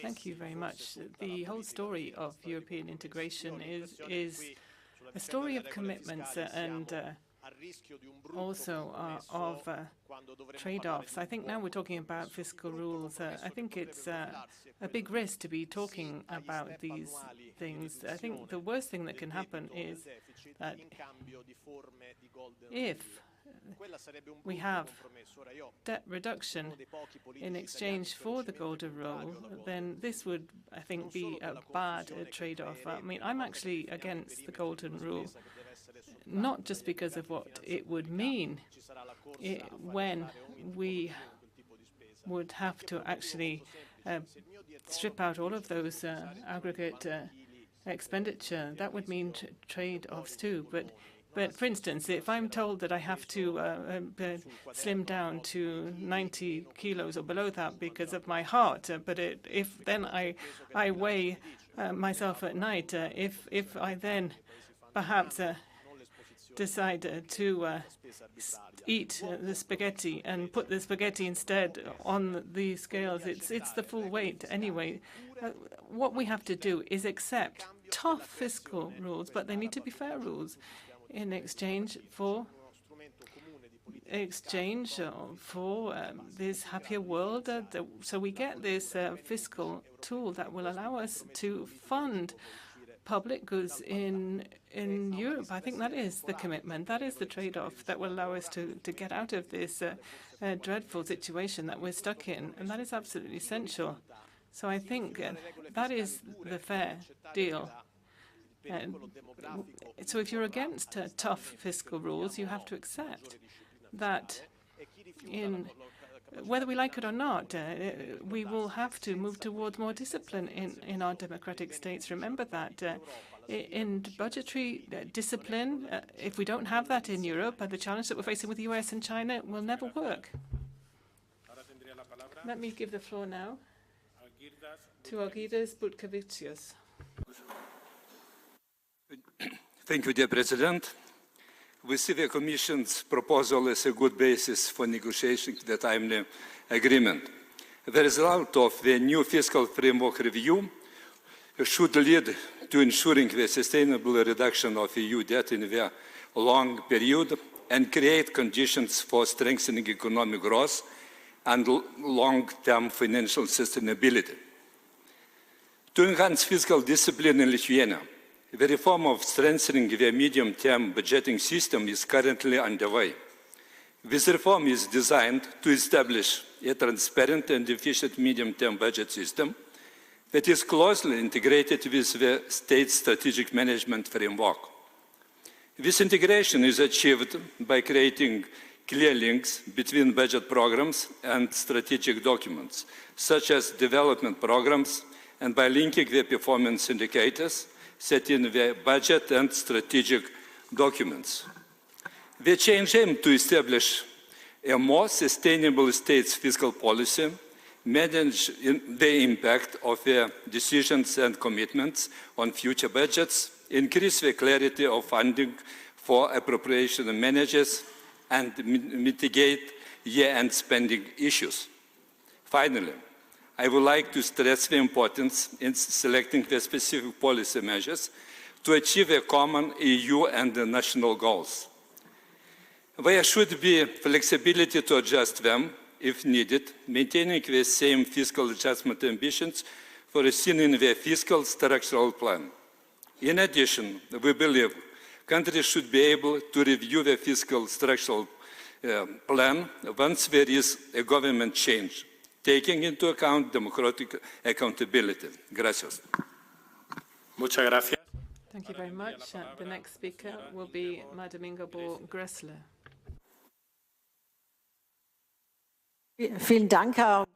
Thank you very much, Chair. I have a question to the representative of the Commission.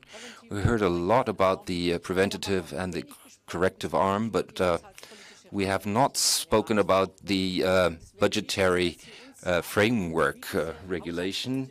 And the question is how this framework regulation really is linked to the rest and which part of it can really be implemented. Thank you very much for your answer to this.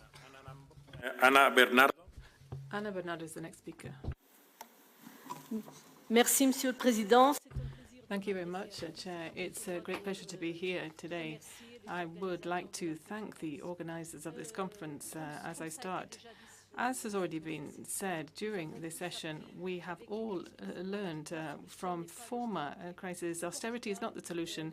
In Portugal, in recent years, we have seen that it is possible to bring down our debt and our deficit significantly, and with growth, with more jobs, and by improving the situation of revenues and social conditions. The solution, therefore, is not less Europe, it's more Europe. And this should not be forgotten just now when we are working on this new governance framework. In fact, we do need fiscal rules that are transparent and credible, but we also need more balanced, more flexible and more adaptable rules so that we do avoid going back to austerity and we can ensure that we all have the conditions for inclusive and sustainable growth. We also need member states to have a little leeway to be able to take into account their specificities because the citizens and the regions have their specificities. Of course, this always has to be fully aligned with the medium-term objectives of the European Union, and we also have to have that assessment at union level. But we do perhaps need to broaden out the discussion and make it more cross-cutting than just looking at the proposal we have on the table with regard to mechanisms, whether they should be more permanent to deal with a crisis and have a real European Union capability to invest, to carry out reforms. And as we heard this morning in the first session, for investment in those public goods and services that are necessary to deal with our challenges, growth, the green transition, demographics, and digitalization. Those are the key issues, I believe, to create a social, competitive Europe, the one that we want, a Europe that can also have economic and social cohesion. Thank you. Thank you very much. Margarita Marquez has the floor now. Thank you, Chair. I'm here. Thank you, Chair. I'd like to, of course, we are discussing the revision of the fiscal rules, and we need fiscal rules for now and for the future. And you can't have exactly nowadays the same mistakes that we had when in 1995 we decided on the current fiscal rules.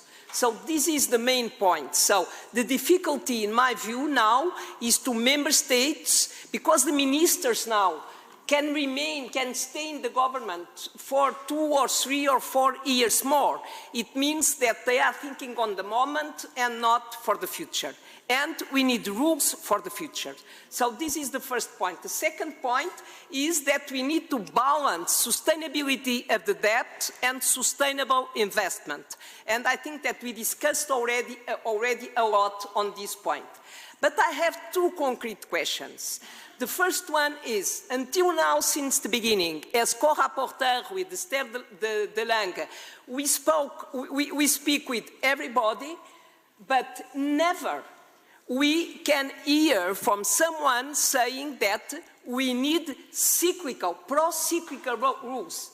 Everybody says we need anti-cyclical rules. What can we do? Because when we look to safeguards, and you said this in the beginning, but when we look to the safeguards, we try to find a safeguard that without risks for pro-cyclicality, but we find always something that can be pro-cyclical. So this is my first question.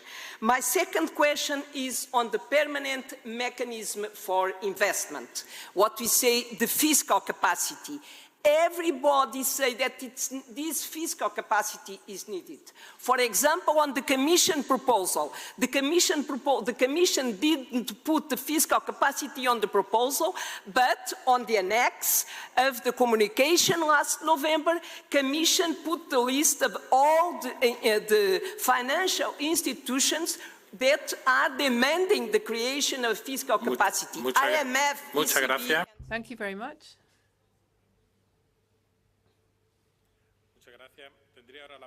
Let me give the floor now to Paraskevas Kokolopoulos. Thank you, Mr. President. Ladies and gentlemen, the exemption of defense spending from the deficit calculation is a matter of prime importance for Greece. Our defense spending is the highest in NATO as a percentage of the GDP, surpassing even that of the US in 2022. Greece, in the southeastern border of Europe, with land and sea borders with Asia and Africa is called upon to defend them with its own forces, and this is a subsidiary measure, the signing of bilateral agreements. Remaining in favor of a measured enlargement, we support today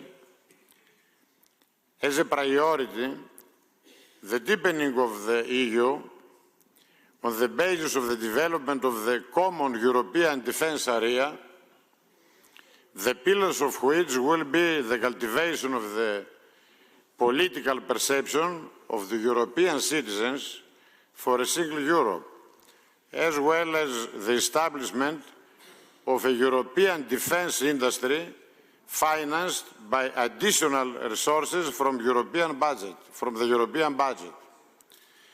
As a consequence, on the required defence expenditure of each member state as generated by each one's position on the European map, always in relation to the fiscal impact of this expenditure. Thank you.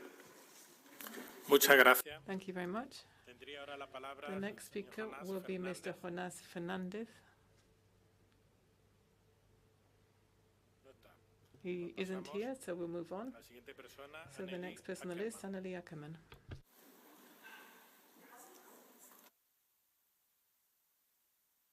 Please press the button, please.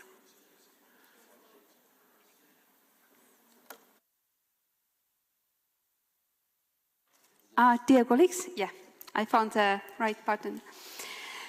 Estonia supports maintaining rules-based approach to the budget and economic policy coordination, including adherence to 3% and 60% criteria. We want to see actual decrease of debt, so we support minimum effort benchmarks for debt and deficit reduction in the cases of deficit exceeding 3% or debt exceeding 60% of GDP. We also support transparency and equal treatment throughout the process. Taking account the current security situation, we would like to see acknowledgement of increased defense expenditure as exceptional circumstance when deciding on existence of excessive deficit. There are still wars and humanitarian crises in our borders. Ukraine is still fighting for their freedom, but also for European values, for our common Western values. We have broken backbone of inflation, but it is still a bit high and dynamic. We aim to keep a stability of prices. Balanced fiscal policy is one side of the same coin of which other side is policy on interests of central bank. If we want to combat inflation, we need to combat expenditures and debt. As people of finance say, anything is stabilized as far as expenditures are under control.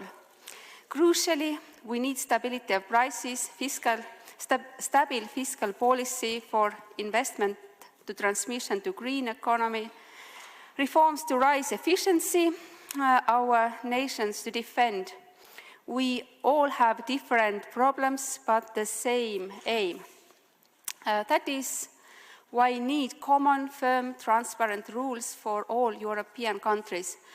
We need to agree about the rules. Estonian proverb says that you cannot cook leaner soup in one part of a pot. Thank you, Spanish Senate, for inviting us here on such an important issue. Thank you. Thank you very much. Thank you. George Matisse from Romania has the floor. Grazie, signor Presidente. Prima noi parlamentari rumeni vi ringraziamo per la vostra ospitalità. Grazie. Cari colleghi, stiamo parlando dell'architettura del bilancio, stiamo parlando delle regole del deficit del bilancio dei debiti, stiamo parlando di grande famiglia. Vi posso... non si sente? Sì, si sente, grazie. Voglio dire che la Romania adesso fa grandi sacrifici. Perché la Romania è la prima linea vicino della guerra. Abbiamo 650 chilometri vicino da guerra. La Romania è la porta dell'Europa per i prodotti alimentari. Romania is the entry to Europe, the gateway to Europe for Ukraine's products and produce. Romania is a member of a great family, but we are not allowed into Schengen. The Romanian people lose over 10 billion a year because they are outside Schengen. And we say, we lose 18 billion euros every year. Is it our fault? We have a resilience plan of 28 billion over 5 years. And every year we ask for 18 billion. We need Europe. We want this new architecture to take what I've just told you into account. Thank you. Thank you very much. And now Rumen Gechev has the floor. Thank you, Mr. President, dear colleagues. It's undeniable that if the ECB does not manage to reduce inflation quickly, there will certainly be a lot of pressure on public accounts, and preventing this from leading to a new period of austerity should be something that governments can now begin to consider. However, in the Eurozone, there are member states that are more fragile than others. Portugal is one of these member states, and Portuguese families continue to be among the most vulnerable and exposed to the significant pressure of the ECB's monetary policy to curb inflation. In Portugal, more than 85% of housing credits are at variable rates. Therefore, the ECB's current monetary policy has placed Portugal in a very sensitive situation. The truth is that the exponential increase in housing credit payments, which in many cases doubled in value, combined with the sharp increase in the cost of living, financially devastated a large section of the Portuguese middle class, who a few years ago dreamed of having a good life and now is just trying to survive. In Portugal, almost 20% of the population lives below the poverty line, despite the unemployment rate standing at 6%. Without the state support, the number of Portuguese families living below the poverty line would be doubled for 40%. On the other hand, the tax burden in Portugal is so high that it already represents around 40% of GDP.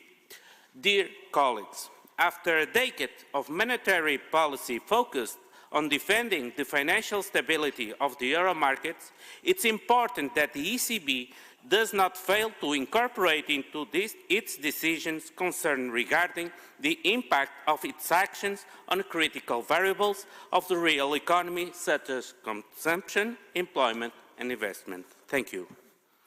Muchas gracias. Tendría la palabra. Thank you very much. Mr. Alfonso has the floor. I'm sorry I skipped you earlier.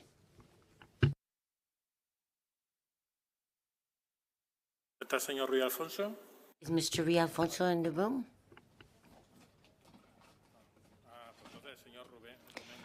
Oh, if he isn't, then Mr. Rumen Gechev, please. Dear Mr. President, dear Spanish colleagues, thank you for your hospitality. Dear colleagues, we are coming from Bulgaria. Bulgaria follows strictly, or I would say closely, the fiscal rules of the European Union during the last 20 years. Even at the moment, the debt to GDP ratio in Bulgaria is below 30%. It's like this the last 10-15 years.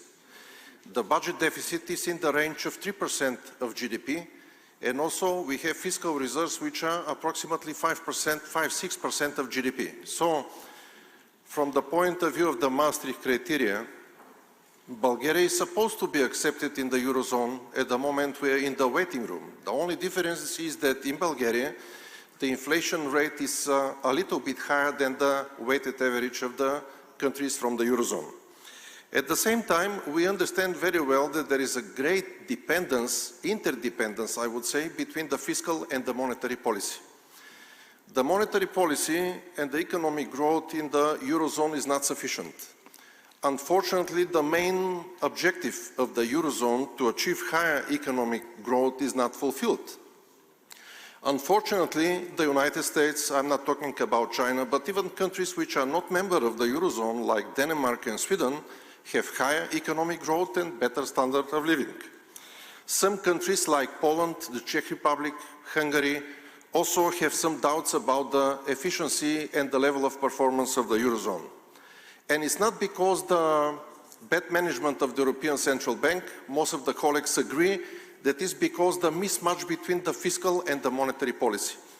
That is why we strongly believe that we have to make the first step. First, better coordination of the fiscal policies, and secondly, harmonization in the future of the fiscal policies. Because even a country with a stable fiscal discipline and result will be unable to achieve high economic growth without efficient monetary policy. Thank you.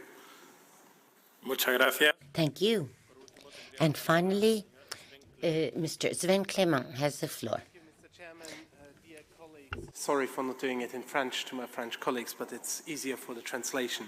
As mentioned in my early intervention, national parliaments should play a crucial role in the new governance model. I strongly believe their role is even more important when it comes to the medium-term budgetary plans. We, parliamentarians, need to scrutinize those plans, this especially in countries at debt levels below 60% of GDP. Those of us that don't need to reduce debt need to make sure governments still behave reasonably and stay on path. Maintaining sustainable debt levels is important when facing multiple crises as well as an aging population. While the Commission proposes to maintain the 3% deficit rule, the answers in the Q&A in February showed that the 3% deficit rule should be interpreted a bit more loosely before leading to consequences. While I agree that we need a legal framework, I want to highlight that we need rules that guarantee a coherent application and don't pit countries against each other. It goes without saying that we need to foresee sectoral exceptions like climate defense or infrastructural investments. Another issue I would like to address are the costs of an aging population, which are only being partially covered by the new framework.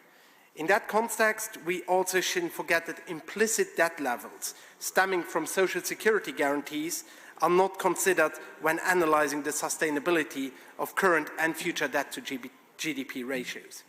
Given the current economic climate, we should also address the situation that could arise in countries infringing on the 3% or 60% debt to GDP ratios purely because of mechanical effects. I keep asking myself how we would address this with a stagnating GDP or even worse in a recession. We simply can't expect growing GDP to save us as in the past.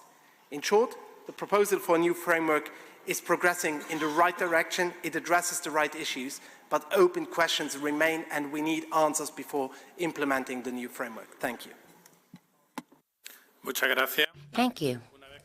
Once, after all these participations, our three speakers will either answer your questions or respond to the suggestions by our parliamentarians. Javier Perez, do you want to start? 10 minutes each. Thank you so much. It's been fascinating. I'm really listening to all the comments, questions, and opinions. No, they're basically from you that are really on the making. I just want to make like 3-4 remarks, just you know, to follow up on some of the issues and some questions. No?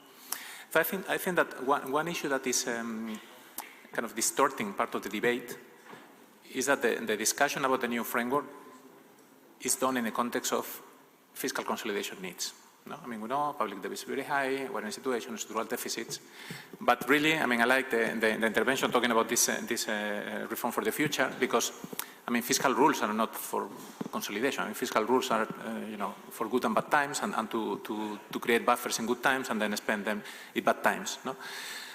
And this emphasis on fiscal consolidation paths is part of a different debate. So and I think it's a bit distorting the whole thing. So I think that there is a mixture of debates, and this is bad for the discussion, even though it has to be internalized. No? Second, on the missing debates, and that some of you have mentioned as well, I think that it's important to have a global view. No? Some of you were talking about the euro area maybe growing less or more, or the EU. I mean, we're in a very complicated world with very big players, and the European Union is still in some small debates, no? That are the same for 20, 30 years. No? I think that, and really, if we want to be in the table in 20 years, I mean, we have to talk about public goods, European public goods. We have to talk about fiscal capacity, not to have monetary policy overburden, and these are debates that you need to have as representative of the people, no? In a sense. So this first thing on general. No? Second, on the issue of procyclicality, I think this is a very important thing. No? I mean, bear in mind that we talk about fiscal plans in 4 years, in 7 years, in 4 plus 10, in 7 plus 10. I mean, this is a very long time. In a very long time, a lot of things can happen, and a lot of things will happen. I mean, we know that there will be another crisis of whatever kind, there will be another geopolitical problem. This will happen, no? So, it's important that debt sustainability, and many of you have mentioned, and the prudent conduct of fiscal policy is perceived as something that belongs to the policymaker, and it's not related to the rules. So, let's say, right fiscal policies are in the benefit of the countries. They are not dictated by rules. No? So I think that this is another thing which is important. Now, going to procyclicality or not. No? Looking at the proposals on the table, if you talk about a year-by-year adjustment, which is fixed, this would clearly incorporate a procyclical bias by definition. So this will undo all the discussions also that it was mentioned before. No? So ideally, what you would like to have to deal with procyclicality is to have a larger adjustment in good times and no adjustment or even an expansion in bad times. No? But then we are talking about structural deficits. No? So I think that this is the thing that you have to square, but there's no way out of this. No? I mean, it's either procyclical or not, or let's talk about average over the fiscal plan, which is kind of a compromise in between. So average over the fiscal plan is a compromise. Second point. And third point, on simplicity or complexity. I think that you that are involved, the Commission, everybody has done really an attempt for a simpler framework. But many of you have also explained clearly that there are many elements that doesn't make this framework, in whatever form it comes, simpler. It's a different framework. It's simpler in some dimensions. It's more complex in other dimensions. So talking about the DSAs, no? I mean, debt sustainability analysis, I mean, those of you that have gone through these boxes, I mean, will know, I mean, that this is not simple at all, no? What is a major shock? What will happen? Because it will happen, no?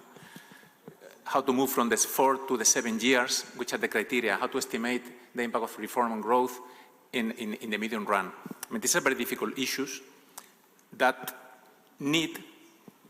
are not simple, so it's not simplicity. So I think that one element which is very positive in the proposal, but I think that maybe will need more development, is that of transparency and communication. So the more stakeholders that are in there, the better. And in particular, there are like 2 stakeholders that are not so much in the and I take the opportunity, given the fora, that are not really given a major role here. No? And I think that it's very important that the European Parliament takes a major role, and then we look at the US, and then really keep the balance of powers, no, with the legislative and the executive really clear.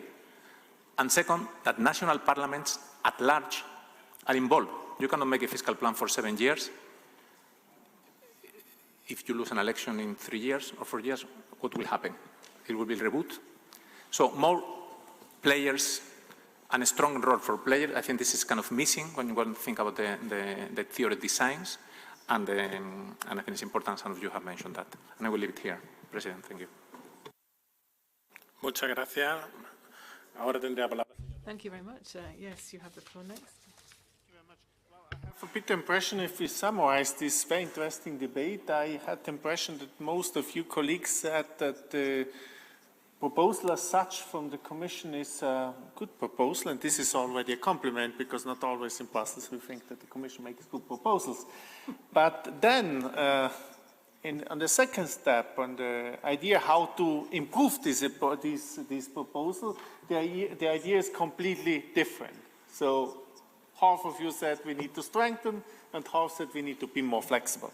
I think this is the political problem, the political debate we have in the House, because we have on one side the question, okay, how this, to give back to the member state national ownership, how far can we go? Because above all, there is a common currency and there is a single market which needs to be preserved.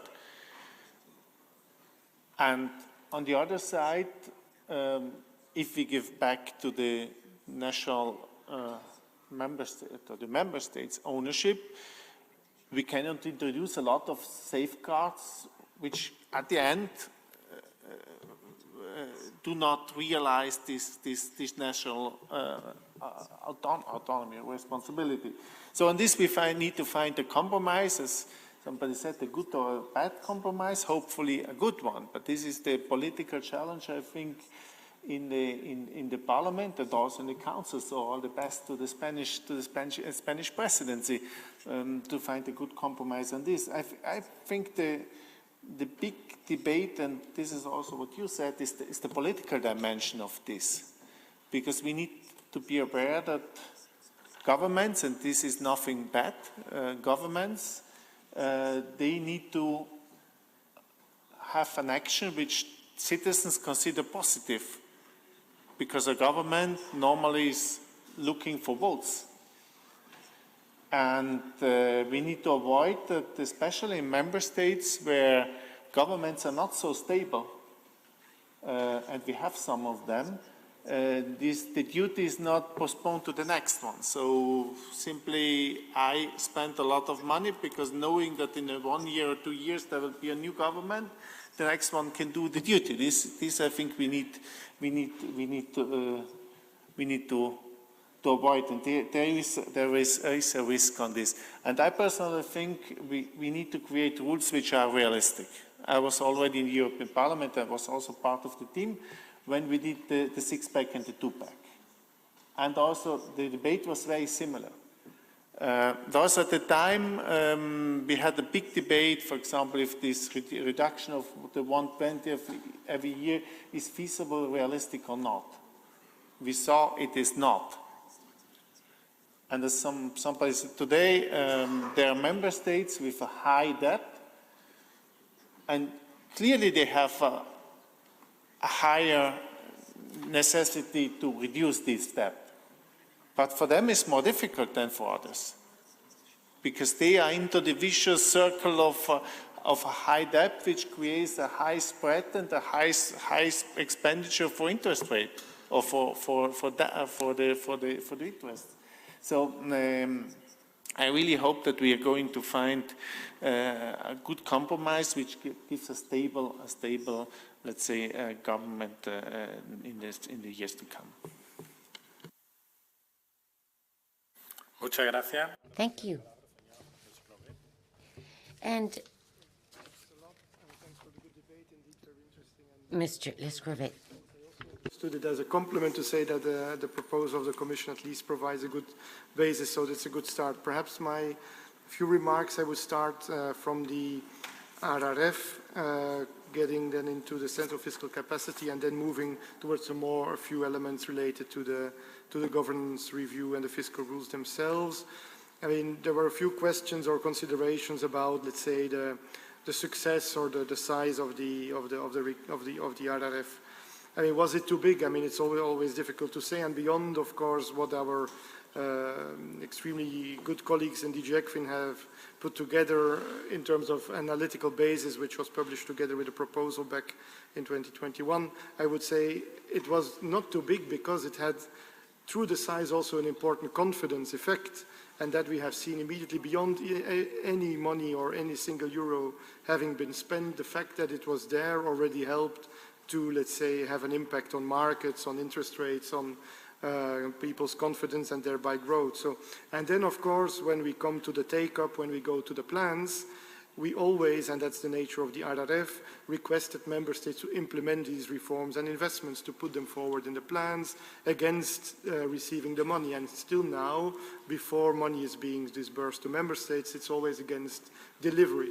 So, and then we see that this actually works, that these plans go, with some cases with some delays, but overall we have had a number of positive impacts, and of course we will continue monitoring and, let's say, updating our analysis of the impact on the ground. But let's say we have a system now that works, that is some kind of temporary fiscal capacity in place.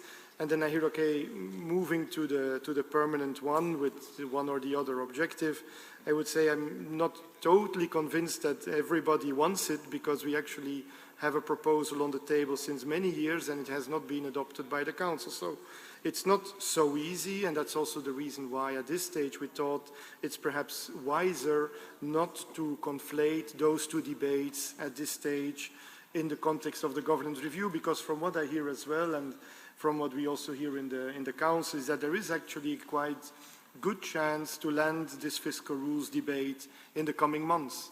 And that is actually because we decouple these two things. If we were to have coupled the two, it would never have worked. So I still think it's the right choice, but of course it doesn't mean that we should not continue thinking about and working on a fiscal capacity. And when we do that, I would, let's say, plead for distinguishing the two things that matter in that regard. On the one hand, what do we actually want to do at the EU level? What are our common priorities which require EU action, EU funding? So one side, and then on the other hand, separately, how do we want to fund this? Does it need to be transfers, own resources, debt? So I would plead to have a separate debate on that in the context of, including in the context of the MFF negotiations. Then coming to the EGR, and of course there is a link with the RRF, and it has also been evocated, and the clear link is that when we would, let's say, look at member states' medium-term plans in the context of the EGR, these will to a certain extent overlap with the RRPs in time, but also in substance. So we are, let's say, conscious of that, and we will allow for member states to take into consideration what they do under the RRP, also when requesting an extension under the plan that's part of our proposal. So the two will not, let's say, totally exist in isolation. So there will be links or cross considerations between the two. More broadly, indeed, when we need to strike this balance between consolidation, reforms and investments are indeed very important. And that's also why we found it important to frame them well in the legislation. So it's not just reforms and investments. There are quite a number of criteria which member states' plans need to fulfill on the whole. So it's very important to stress that not every single investment and reform would need to comply with each of these criteria. So there is flexibility within the set. But as a whole, there are indeed a number of requirements for this set. For instance, that they would need to reply to the common EU priorities, be it the European Pillar of Social Rights, be it the Defence Union, etc. So there are a number of things that need to be complied with on the whole, also improving that sustainability and sustainable growth. So there are clearly some boundaries to that, but within that a lot of flexibility. Then final points about the more technical aspects, perhaps the debt sustainability analysis, and a number of comments were made on that. Of course, we fully agree that this should be a totally transparent exercise. Actually, the debt sustainability analysis that we would, let's say, propose to use is public. It is on our website. We're also open, of course, to to discuss this, to make it even better, to make it even more transparent, and to make sure that everybody, let's say, can use this as a solid basis. And then the other part is indeed these safeguards. And that is, as has been said, a bit the debate. I mean, where to strike the balance between the two. The debt sustainability, in our view, should remain, let's say, the logic. The logic should be preserved. And then whatever framework whatever safeguard we put into the framework would need to be consistent with this logic, which is based on somehow these debt sustainability challenges.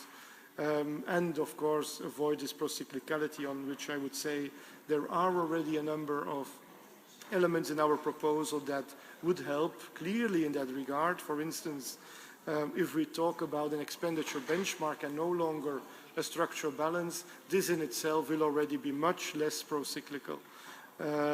Second element, of course, is that whenever we ask requirements, these need to be realistic requirements. It has been said a number of times, and I think there's also agreement about that. And then the final element that I would like to stress about pro-cyclicality is that in our proposals, and I think this is also quite consensual, there are two types of escape clauses. So in case either the EU or the euro area as a whole or a member state has a serious economic problem, then we will not, of course, require these business as usual requirements. So there are clear elements that will allow to go against pro-cyclicality already foreseen. Final point on the, let's say, the longer term, the revision of the plans. There indeed, it's a bit a balance to strike as well. We want stable plans. We don't want plans that are revised every so many months, every year, because that's what we have now. And what this leads to is constant postponements of the achievement of the target. So no predictability, no stability, and no effective delivery. So that we don't want. But beyond that, of course, we need to make sure that that there is the possibility to revise. The plans are for 4 years. They're aligned with the political cycle. So, and there will, of course, be things changing over time. The DSA, the Debt Sustainability Assessment, will change over those years. But then after those 4 years, we will stop the clock and look again. So we will again factor in all the new developments. There will be a new plan. So it's a bit of a repeated game. So it's not because today we forecast debt and DSA for 17 years, that this will be fixed for 17 years. It will be fixed for 4 years, and then we will reassess again. So we will gradually take into account, of course, changes in the environment. So perhaps I stop here. Thanks a lot for the good debate.